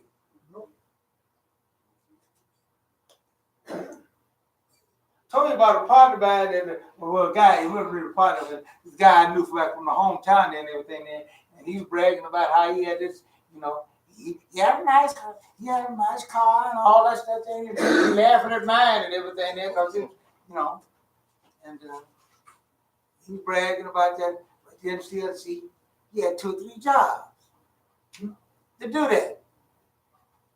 Blowing kisses to his wife, going from one job to another, and all that. And all that kind of stuff there. And he's man, if you want to be able to drive a car like this here and do that there, and give my wife a new bedroom suit every year and all that stuff there and all that there, you got to do that. I said, man, I'm not doing that. I got something more important than that. I said, I can't use all my time trying to live on, like the Joneses or trying to live big and all that. I ain't got time for all that. I said, I got to have some time for y'all.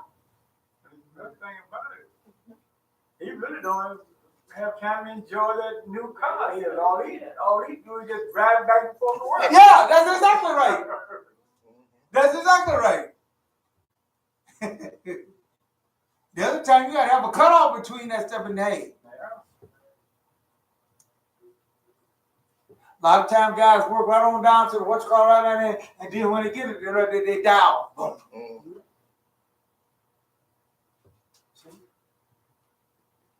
And so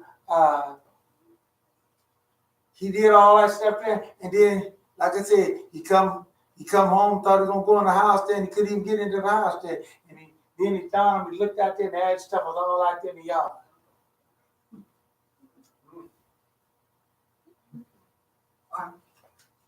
She said, I don't need you. I need more than this young. I need a husband. I need somebody who can spend some time with me and to do. Hurt it so bad and everything. Next thing I know, he driving the jalopy worse than my car. Man, what's happening to you over here? And you know what happened to me, huh? No, I don't. He thought that. What I'm saying is, don't get busy and lie and get yourself all stagnated, get all on something that is not. Yeah, you need to make a living. Yeah, you need to do those things. But don't tell yourself up that you don't have time for that, because God requires our time.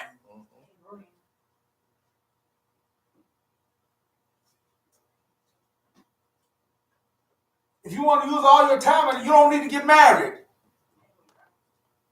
Because the wife's going to want some time. And vice versa. All these things are fitting with understanding how to go. And then you wonder, why I'm having trouble here now? Are you doing what you're supposed to be doing? Are you being congenial on those things? And that's what God is saying here.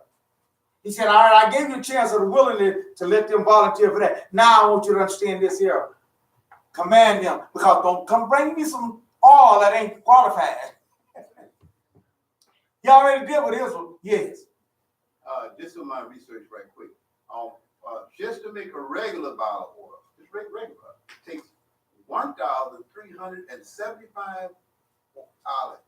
Okay. One little bottle. Just one little bottle. That's right. That's regular oil. That's not the extra. Right. How many you say? 1,375. So you can see that God wanted a lot of attention. This is why you can see why the Levites and all those stuff that didn't have time to do a lot of stuff. They didn't have time to get no job and to do all that kind of stuff and all that, because they had a lot of stuff that they had to do. Yeah.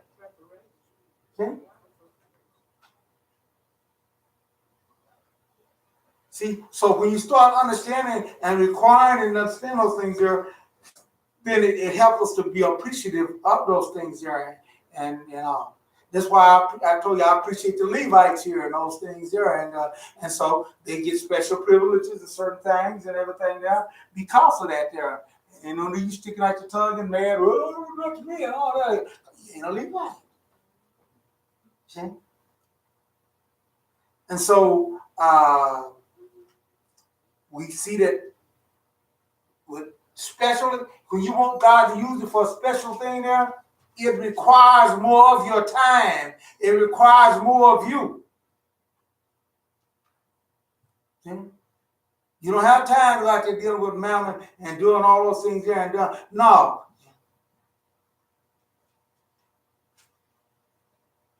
Like I said, we had some situations here. We got some things that's coming up here that week, but hey, it's gonna take some real time. It's gonna take some sacrifice. And everybody can't do it. You might have the desire to do it, but hey, it's tough. Okay? You gotta have a situation where you gotta go and all this and be gone for a while. See? And You can't do all those things by yourself. You can't do all those things. If you might have, even missionary work. You might have to go somewhere and stay over there for 2 or 3 months. Hey, you gotta have a wife that's, wife say, you ain't going on there 2 or 3 months. No, I ain't going for that. You got some problems. See? So everything sounds good on that, but you ain't set up for those things there, and it requires certain sacrifices and certain things to be set apart and be different from. And God does that for everyone, So the more that you want God to use you in a special way and everything, the more is required of your time. See? Because when God asks you to do some things, it has some more connotation that goes along with that. Read on. Okay. Aaron and his son are to put it in the tent of meeting, outside the curtain, in front of the testimony, and keep it burning from evening until morning before Adonai. Now, there you go. So just think about how much oil that was, and then that's got to stay burning continually. And that was Aaron's job to do. So somebody had to bring that in. Somebody had to do those things there. Hey, these cruisers getting wrong over here. Hey, all that. Hey, got to have that.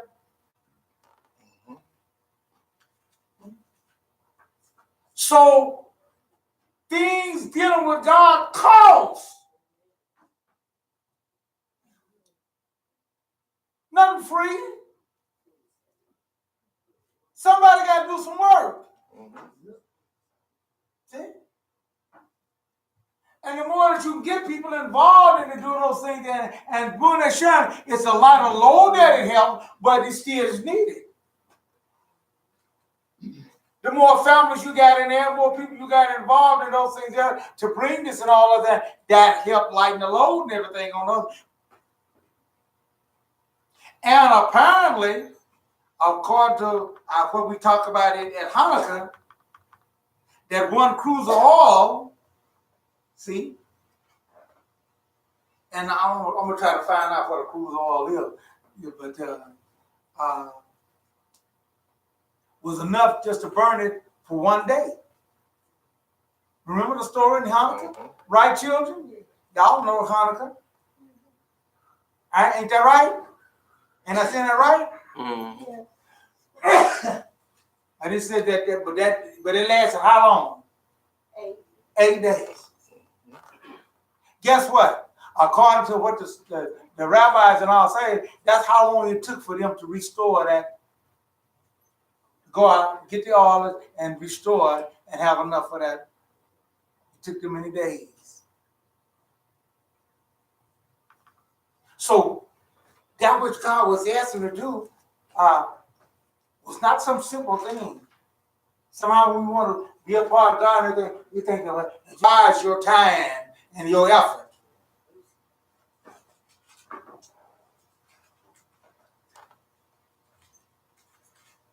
Some other thing that go to Leviticus 24, and we'll read the first 4 verses there of Leviticus 24.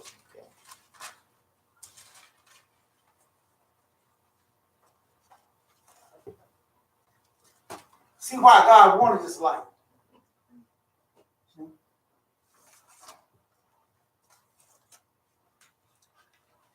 Adonai said to Moshe, order the people of Israel. Order the people. Order. Once again, notice that. It says order.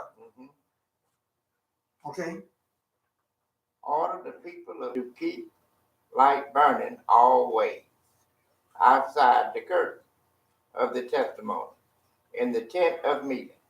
Aaron is to arrange for the light to be kept of the testimony in the tent of meeting. Okay, wait a minute.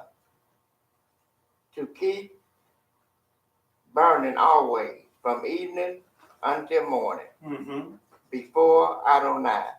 This is to be a permanent regulation through all your generations.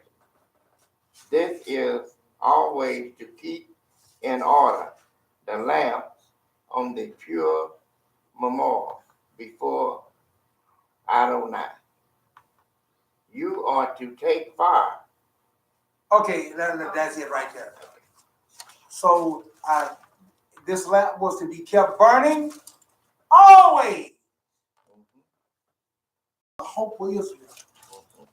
That was one aspect of the light. But there was another aspect of the light too, the reason why it had to be pure and everything there. And that's what we read in the book of Isaiah 60.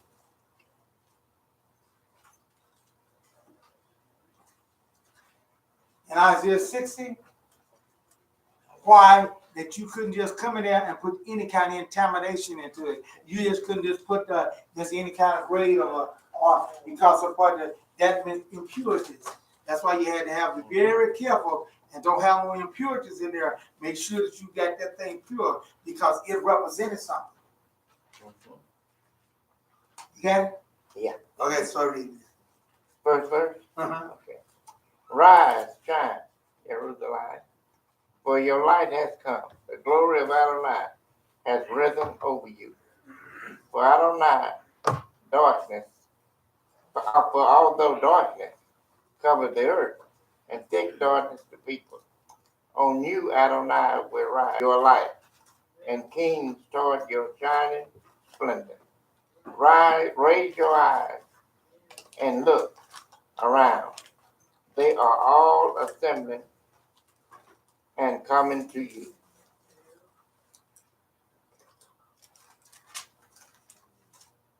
Your sons are coming from far off, your daughters being carried on their nurses' hips. Then you will see and be radiant. Your heart will sob and swell with delight, for the riches of the sea will be brought to you. The wealth of nations will come to you. Caravans of camels will cover your land.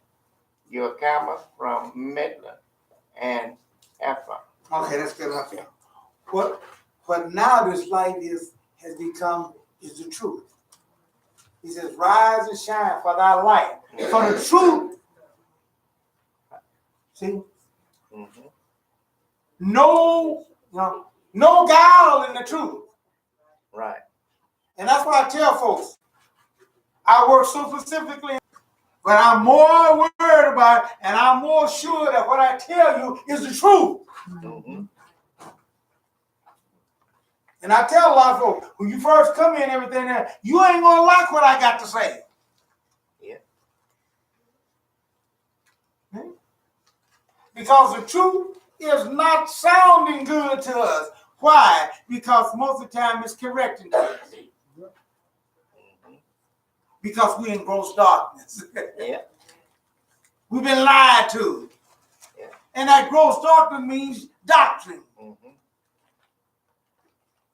That's why God wanted to have that pure, because that pure meant the truth.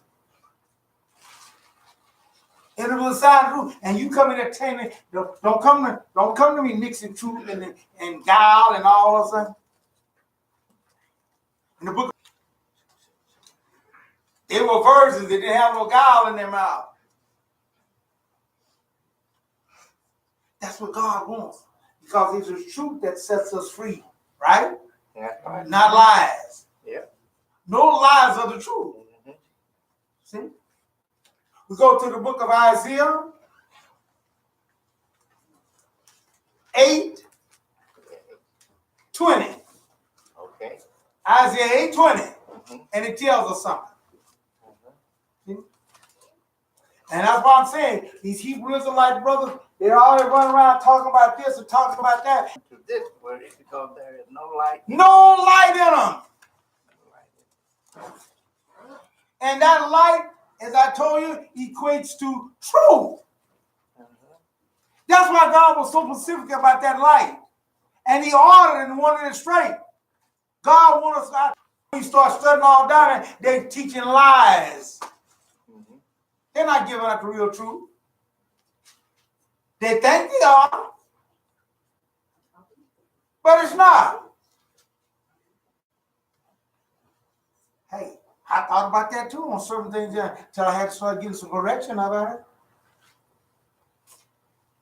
Them people kicked us out of the land and they done took our land and then stole our this and all that there and they doing it in there and they ain't got this and they ain't got, and I found ain't none of that stuff they talking about has nothing to do with real true life. Light. The true light is this, but he just got to read to the Lord. Some of the other things, and the completed reads a little bit different. Yeah. I'm quoting from King James. It reads a little bit different there. Right, I know. It is the law. See, the law is a lamp. See? And God's commandments is light. Amen. Amen. See? And the thing speaking about those things, hey, they talking about all this other stuff, but it ain't right. And so this is why I'm telling them, and after them, they come with all this hatred and all this other stuff and all that stuff. That's darkness. God told them to put the pure light. No, the pure oil. Because the pure oil is the one that burns the true light. And that's what we are responsible for. We're responsible to teaching people the truth, the pure truth, the real truth, not some nice sounding stuff. Yeah, we can teach all this hatred stuff and everything, and get a whole lot of people in there, get a whole lot of folks on there. But hey, it's and to be able to put out the true light that costs you. And everybody ain't willing to do that. And that's why I said that you are special. You are special above all other folks. Because a lot of folks ain't able to take that, you know. A lot of folks ain't be able to do what it takes to be able to. Oh yeah, it goes on down even further than that there. It tells us here that in the book of Matthew, no, the book of Luke. We're going to the book of Luke. Okay. The 2nd chapter. And we're going to start reading the 25th verse of Luke 2:25. And I want you to see, and I told you that when God asks us to have certain things, we don't know the whole ramification of why. Just like you're finding out that God have some natural things that take place that you don't really understand the full ramification of it. Just like when God chose Abraham, our father, and then told him to go do the Akedah. When God take his only son and sacrifice him. He thought, well, I just summed it up. No, it had a whole lot of ramifications, didn't it? Yeah. So with some simple things that we do and some simple things that go forth that we experience something, but it has a whole lot of different ramifications. God say, I'm about ready to do this here to my only son and my only begotten son. Hey, let me see how they're going to do.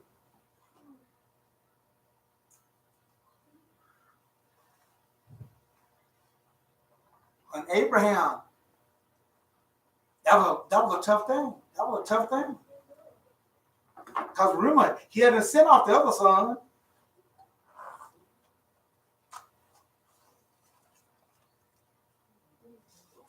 I kept take that son that you've been hollering about all this and go sacrifice him to me. Woo, can you think about that, King? We love our kids right now and everything there. Some of them hard-headed, some of them go do stuff they shouldn't do and all those things, yeah. And I want to say, we teach our children to tell them all, and they still do that. We try to tell them things for their one and for their good. We try to tell them, go out there and become wise before you become mothers. We tell a guy the same thing. Become husband before you become a father.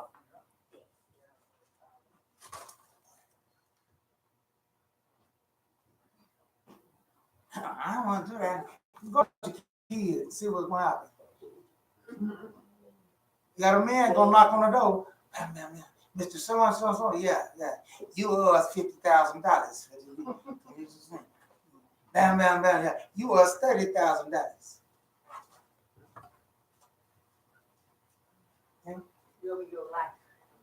Yeah. Hey, we didn't care all about that there. We want our money. We've been taking these kids long enough, and you should have been taking care of it, and now it's time to pay up. You get your little check there. They don't care if you don't have a job. You better go get one. Yeah. That's right. Take your passport away. Take your license away. If you They're gonna, hey, they'll put you in jail. They're gonna make it hard on you, Jack. Yeah. And they should. Oh yeah. Hey, I'm not. So you better be careful what you're doing. You run around there, think you're doing this and all that. You get yourself in a whole lot of trouble. You around have babies over here and babies over there. They'll catch up with them. Used to be in our days, so you get by with all that kind of stuff. You can't get by now. They got that computer now, but they will lock you in, Jack. You're 60 years old and still paying the child. Oh yeah. Yeah. That's why she picked you up a child. Gee. A lot of people don't put their hands as a child, but they baby. That's the dumbest thing. 60 years old. And they going to chick everywhere you go. Yeah, they're making it hard too, boy. And like I said, boy, hey, they wouldn't want me to be no girl, and they knock me up like that. You got love the baby on me? Oh no. Oh, no. I'm singing just like Aretha Franklin on me. I'm telling you everything. Hey, last time I heard he was so and oh yeah, he's over there, and I'm trying to find some information to find out where that joker's at. I sure am. Don't come to me. Hey, don't go down there and tell him where and I'll help you out. No, I ain't taking your word for it. You're a little bit better than me here and all. No, I ain't believing nothing you gotta say. You ain't bought no dollar for this baby. You ain't did nothing. And then cause you don't want the man on your case and everything. No. I'm going with the man that's gonna help me out. I'm going down there with everything I got on you. Hey, yeah. I'm gonna slip. I might even do a little detecting around to find out. Hey.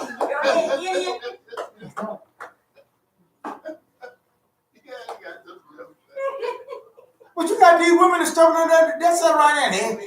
I ain't gonna tell you. I want her to be in my baby's life. Who ain't gonna be in your baby's life? He ain't help support nothing. It's crazy, right? He ain't doing that.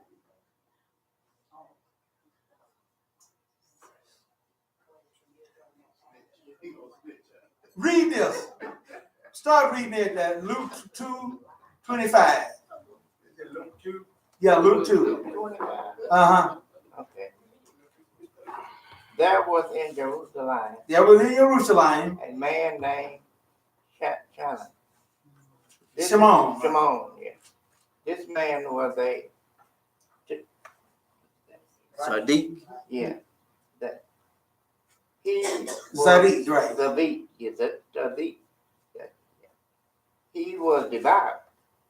He waited eagerly for God to comfort Israel, and the Ruach HaKodesh was upon him.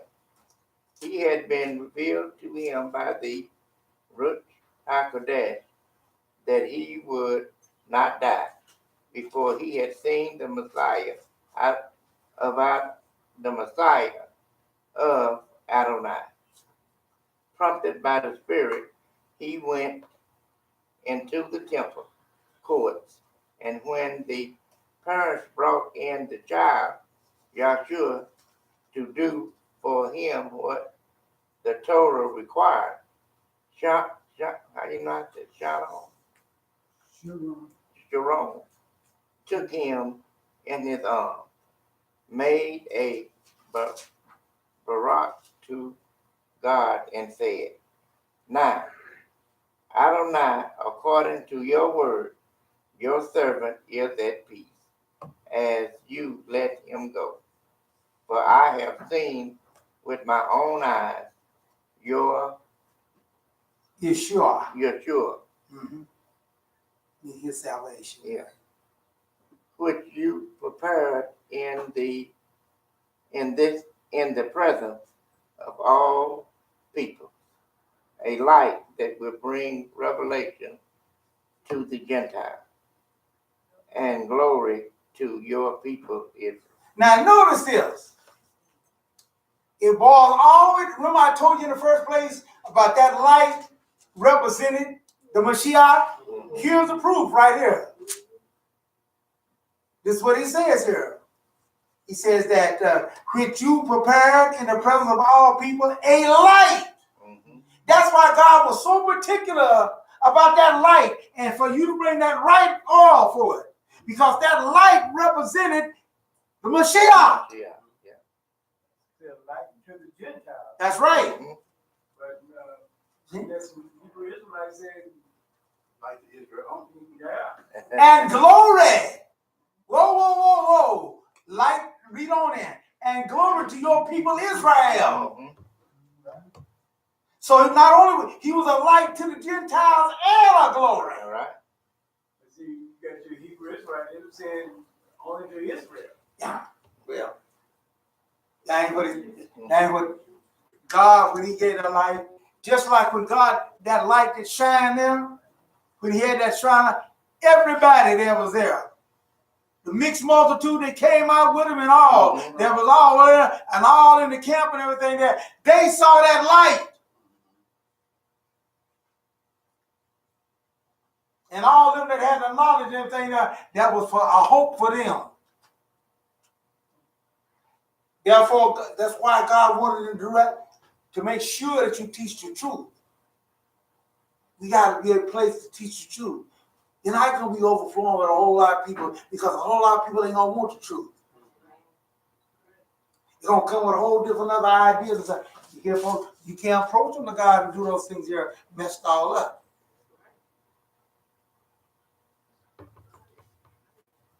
This is why we tell our children everything there, to get yourselves lined all up to where you can be for God. Because if you don't, you mess yourself up. And then when you start teaching God's word, start teaching the truth, then you start hitting them and banging on them, and then they get mad, they get upset and everything. Well, you messed up.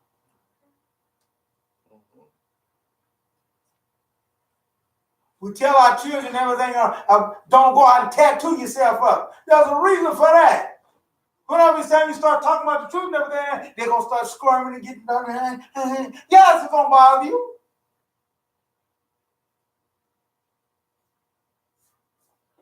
Getting themselves pierced and all that stuff and all that, putting rings all in there. Then when we start talking about it, then they're going to get upset about it. Why do those things? How do we do those things here? You know, we don't stay sanctified. We don't stay set apart for him. Somehow that oil is not pure oil that we pay attention to. Because if it's pure oil, it's going to burn pure. He used the same example at the light of dedication, didn't he? Yes. He told him, yeah. You are the light of the world. There you go. That, as a matter of fact, that's where we want to go next to, Matthew 5. Oh, okay. I like this. The righteous ruler was all right. Hey, how people are getting this in. You know, it's about, you know, it's time we do it. You know, I'm learning too. We've been teaching this Torah for a long time and everything, but now it's beginning to kind of, you know, there's a harmony to this, and there's a point to all these things here, but it takes a while. See? Matthew 5, and start reading the 14th verse.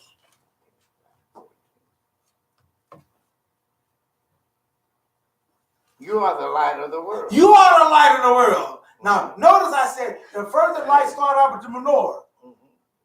When it was there, and God said, keep that pure and those things there. Then we come along and they said the truth is a light.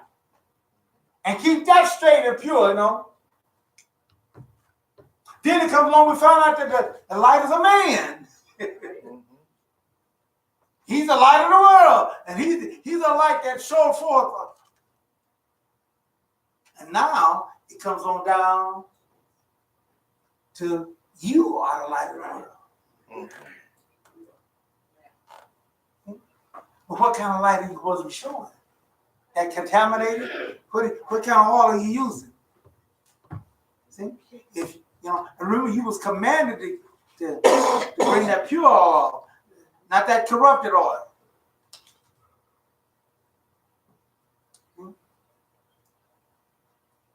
Read on.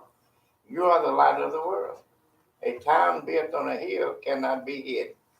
Likewise, when people light a lamp, they don't cover it with a bowl, but put it on a lampstand, so that it shines for everyone in the house. In the same way, let your light shine before people. So, all right. So who are we to satisfy? Who are we to please? yeah. Our Father in heaven. Yeah. And what our Father in heaven said, what kind of oil did he demand for them, for that light to be burning bright and the qualified light? See? Extra. That's right. So when people come along and suggest some things that otherwise say, well, this will help shine your light here. No, no. Just like we already had this Valentine's Day. Folks, like they just going wild with Valentine's. When John, the women was in the break room that happy Valentine's to y'all women. Same for you. He said, Mason, happy Valentine's. I said, I don't celebrate. Yeah. So I guess I was showing A different light. yeah. Uh-huh. But in their eyes, they said, "Oh, it's like them."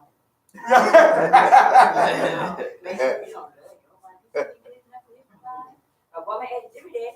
You get so white cemeteries, I ain't did that in 40 years. You don't need the world to tell me what to do stuff for my wine. Yeah, that's the light that they're showing for, but that's not what we're to do. See? And he tells us not to do those things. He wants that pure oil. And that pure oil, shine forth that pure light.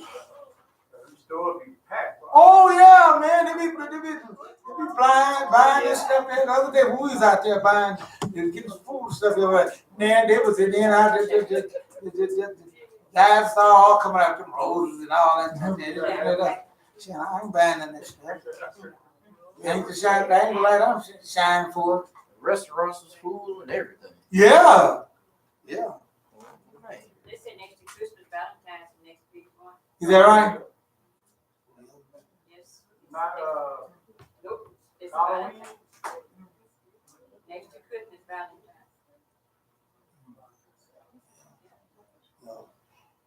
In closing for today, are we pleased with our life? He said, that's all. You are the light of the world. And God demanded the best light.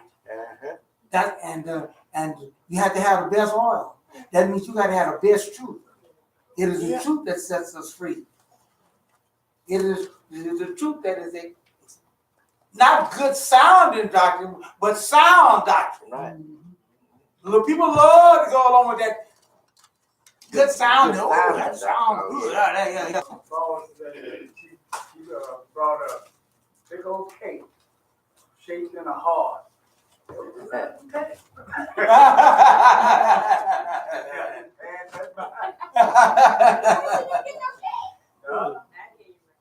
Yeah, I know that bus ride I drove Friday. I just make my second day driving it. And little Spanish baby, little bitty baby. got on the bus and hugged me and gave me a box of candy.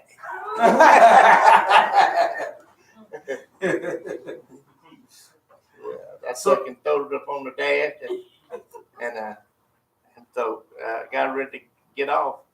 And I looked at it and I seen something running out of it and I sat up there and melted.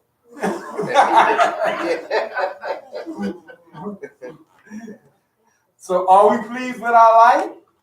Our lifestyle is the lamp that displays our life. And the truth that we have and teach is the oil. And if you don't have the right truth, then those things you ain't gonna display the right life. So ask your own self that: are we qualified to be what God wants us to be? Ask yourself that. People come over our house, come over our house and bring all kind of unclean stuff over there. What we gonna do about that? Just smile and they don't know no better than I. You know better,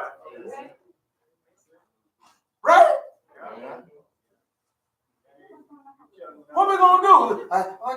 They don't know no better and just let them go on and do it. No. That's what we're gonna do, right? Right? Yeah. All right, I'm looking for y'all else. That's what we're gonna do, right? Right. First of all, you're gonna know me because I already know you in church from jump. So therefore, I ain't got to tell you because you know already know. Yeah. That's it. But if I got to tell you, that means I ain't did my job. So I ain't worried about you coming to my house because you know. Well, accidentally, some people will come there. You gotta let them know. First time. Yeah, right. But you gotta let them That's know. why I'm telling you because ain't no person asking. If you come out the first time I meet you, I'm gonna tell you at the top. Look at here, girl. You don't smoke in my house. You ain't doing no problem. That's at the top. So just for when I first meet you, I'm telling you. Okay. It's just like my sister T. T know off of John.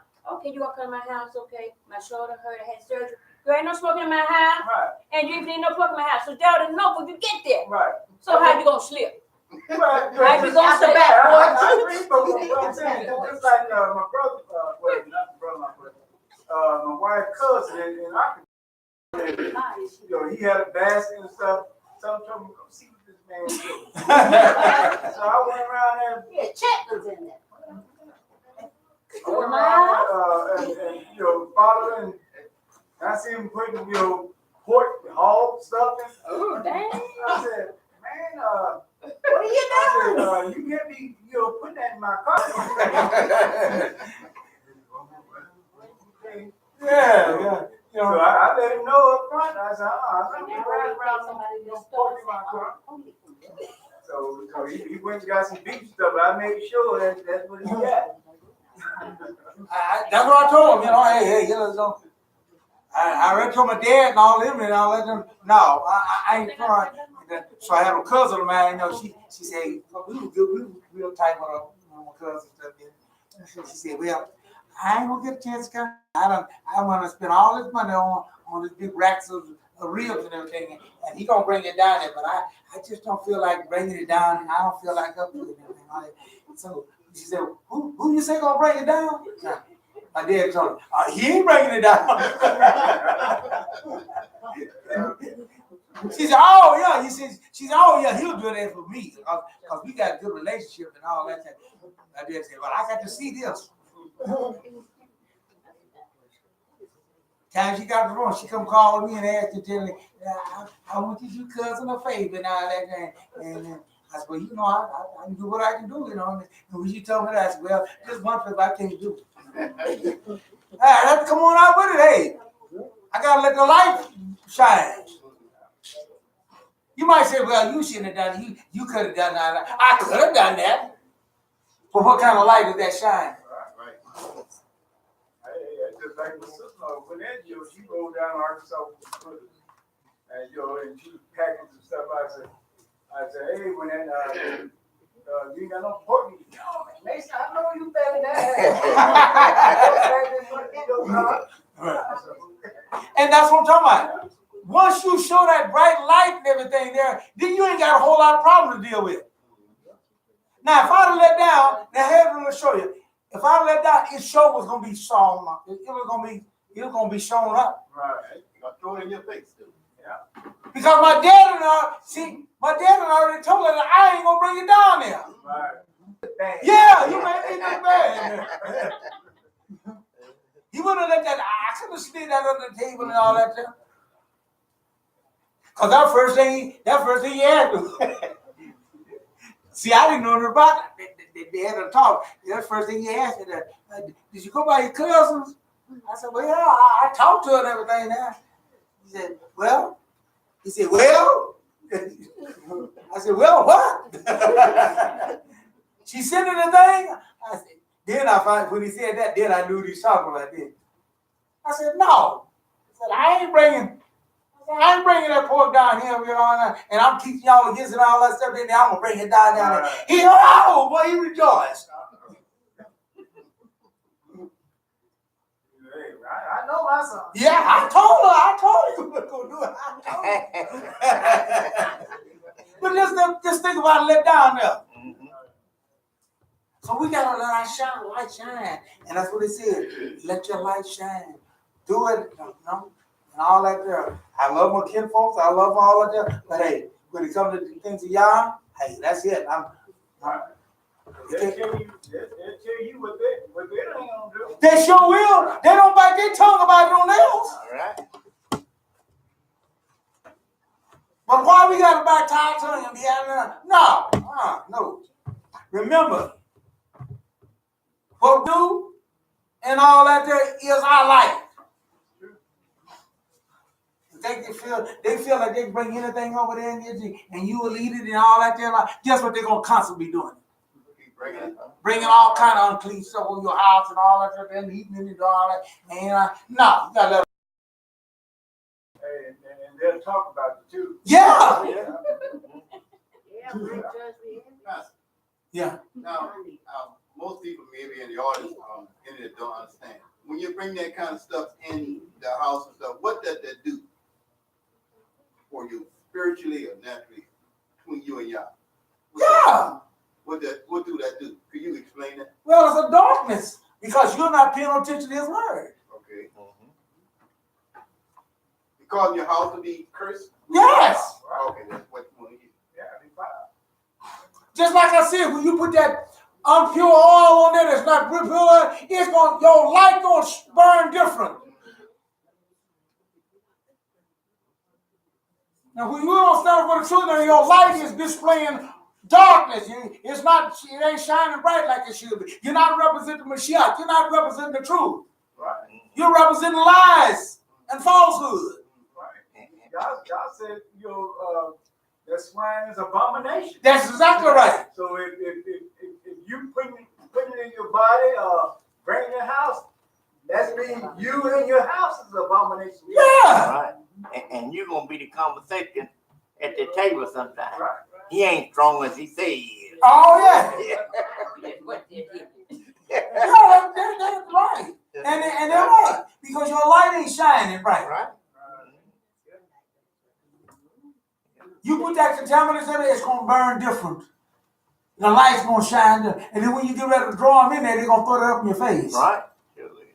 And that's why I try to tell you about it. I try to tell our young men about it, and I try to tell our young ladies about it. When you start dealing with these guys, when you start dealing with these ladies, you got to be a bright light for them. You can't be no dull light for them and then expect them to come in and do it.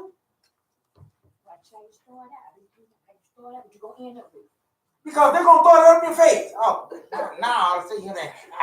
I remember when you did so-and-so and thing. Hey, you and I done that shit. I remember hearing. And what you going to say then? They're going to say, well, he's not puppet. I can make him do anything. You can't call them a lie and say they're lying because they were sitting there right there with you when you did it. I can tell dance, puppet.